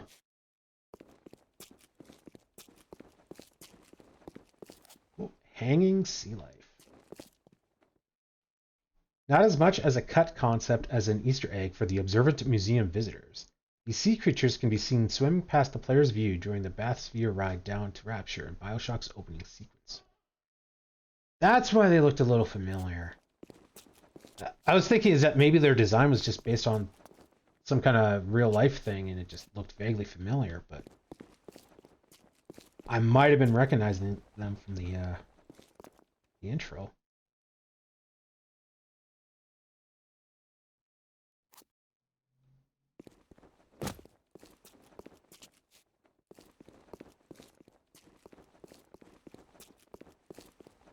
Huh. I think that is it.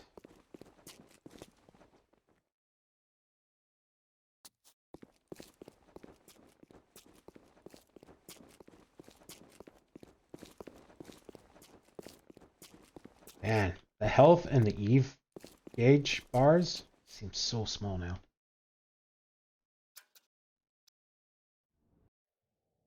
Additional content. Oh, the challenge rooms? I don't know if I want to do that. I might be inclined if we were getting achievements, but we played through the whole game and I don't remember getting a single achievement. Plus, I'm getting a little tired. So, I think that's it. Credits we did, commentary we did, museum, additional content, yeah. So it's going to be an early night. I mean, usually, because it's still fairly early, I would maybe stream Rainbow or Overwatch or something just to kind of fill out the time, but like I just said, I'm getting a little tired, so I think I'm going to take the opportunity to call it a night and go to bed early and catch up on some sleep. Which means I've got a few days to figure out what I'm going to stream next. We will play Bioshock 2, but I want to play probably one other game before then. I want to play Game X, then we'll probably do Bioshock 2, probably another game, and then Bioshock 3. That's the current plan. I don't know if I'll stick with it or not, but that's the plan anyway. So I've got a few days to figure out whatever Game X is going to be. But anyway, thanks for playing with me, guys. I really did not expect the boss fight to only be 20 minutes, because I really would have probably just finished it off yesterday then. Like I said, I was expecting, because it was going to be no response, that it was going to be a like 2.5 hour, 3 hour fight. Have to do it like 3 or 4 times and then finally kind of make some progress. But I guess we lucked out or something. So sorry about that. I mean, if you're watching to watch the game, I guess there wasn't really much there. And then we had to do almost 2 hours of padding. Wow. I am not very good at this streaming thing, apparently. Sorry about that, guys. But thanks for sticking it out anyway. And I will see you next time.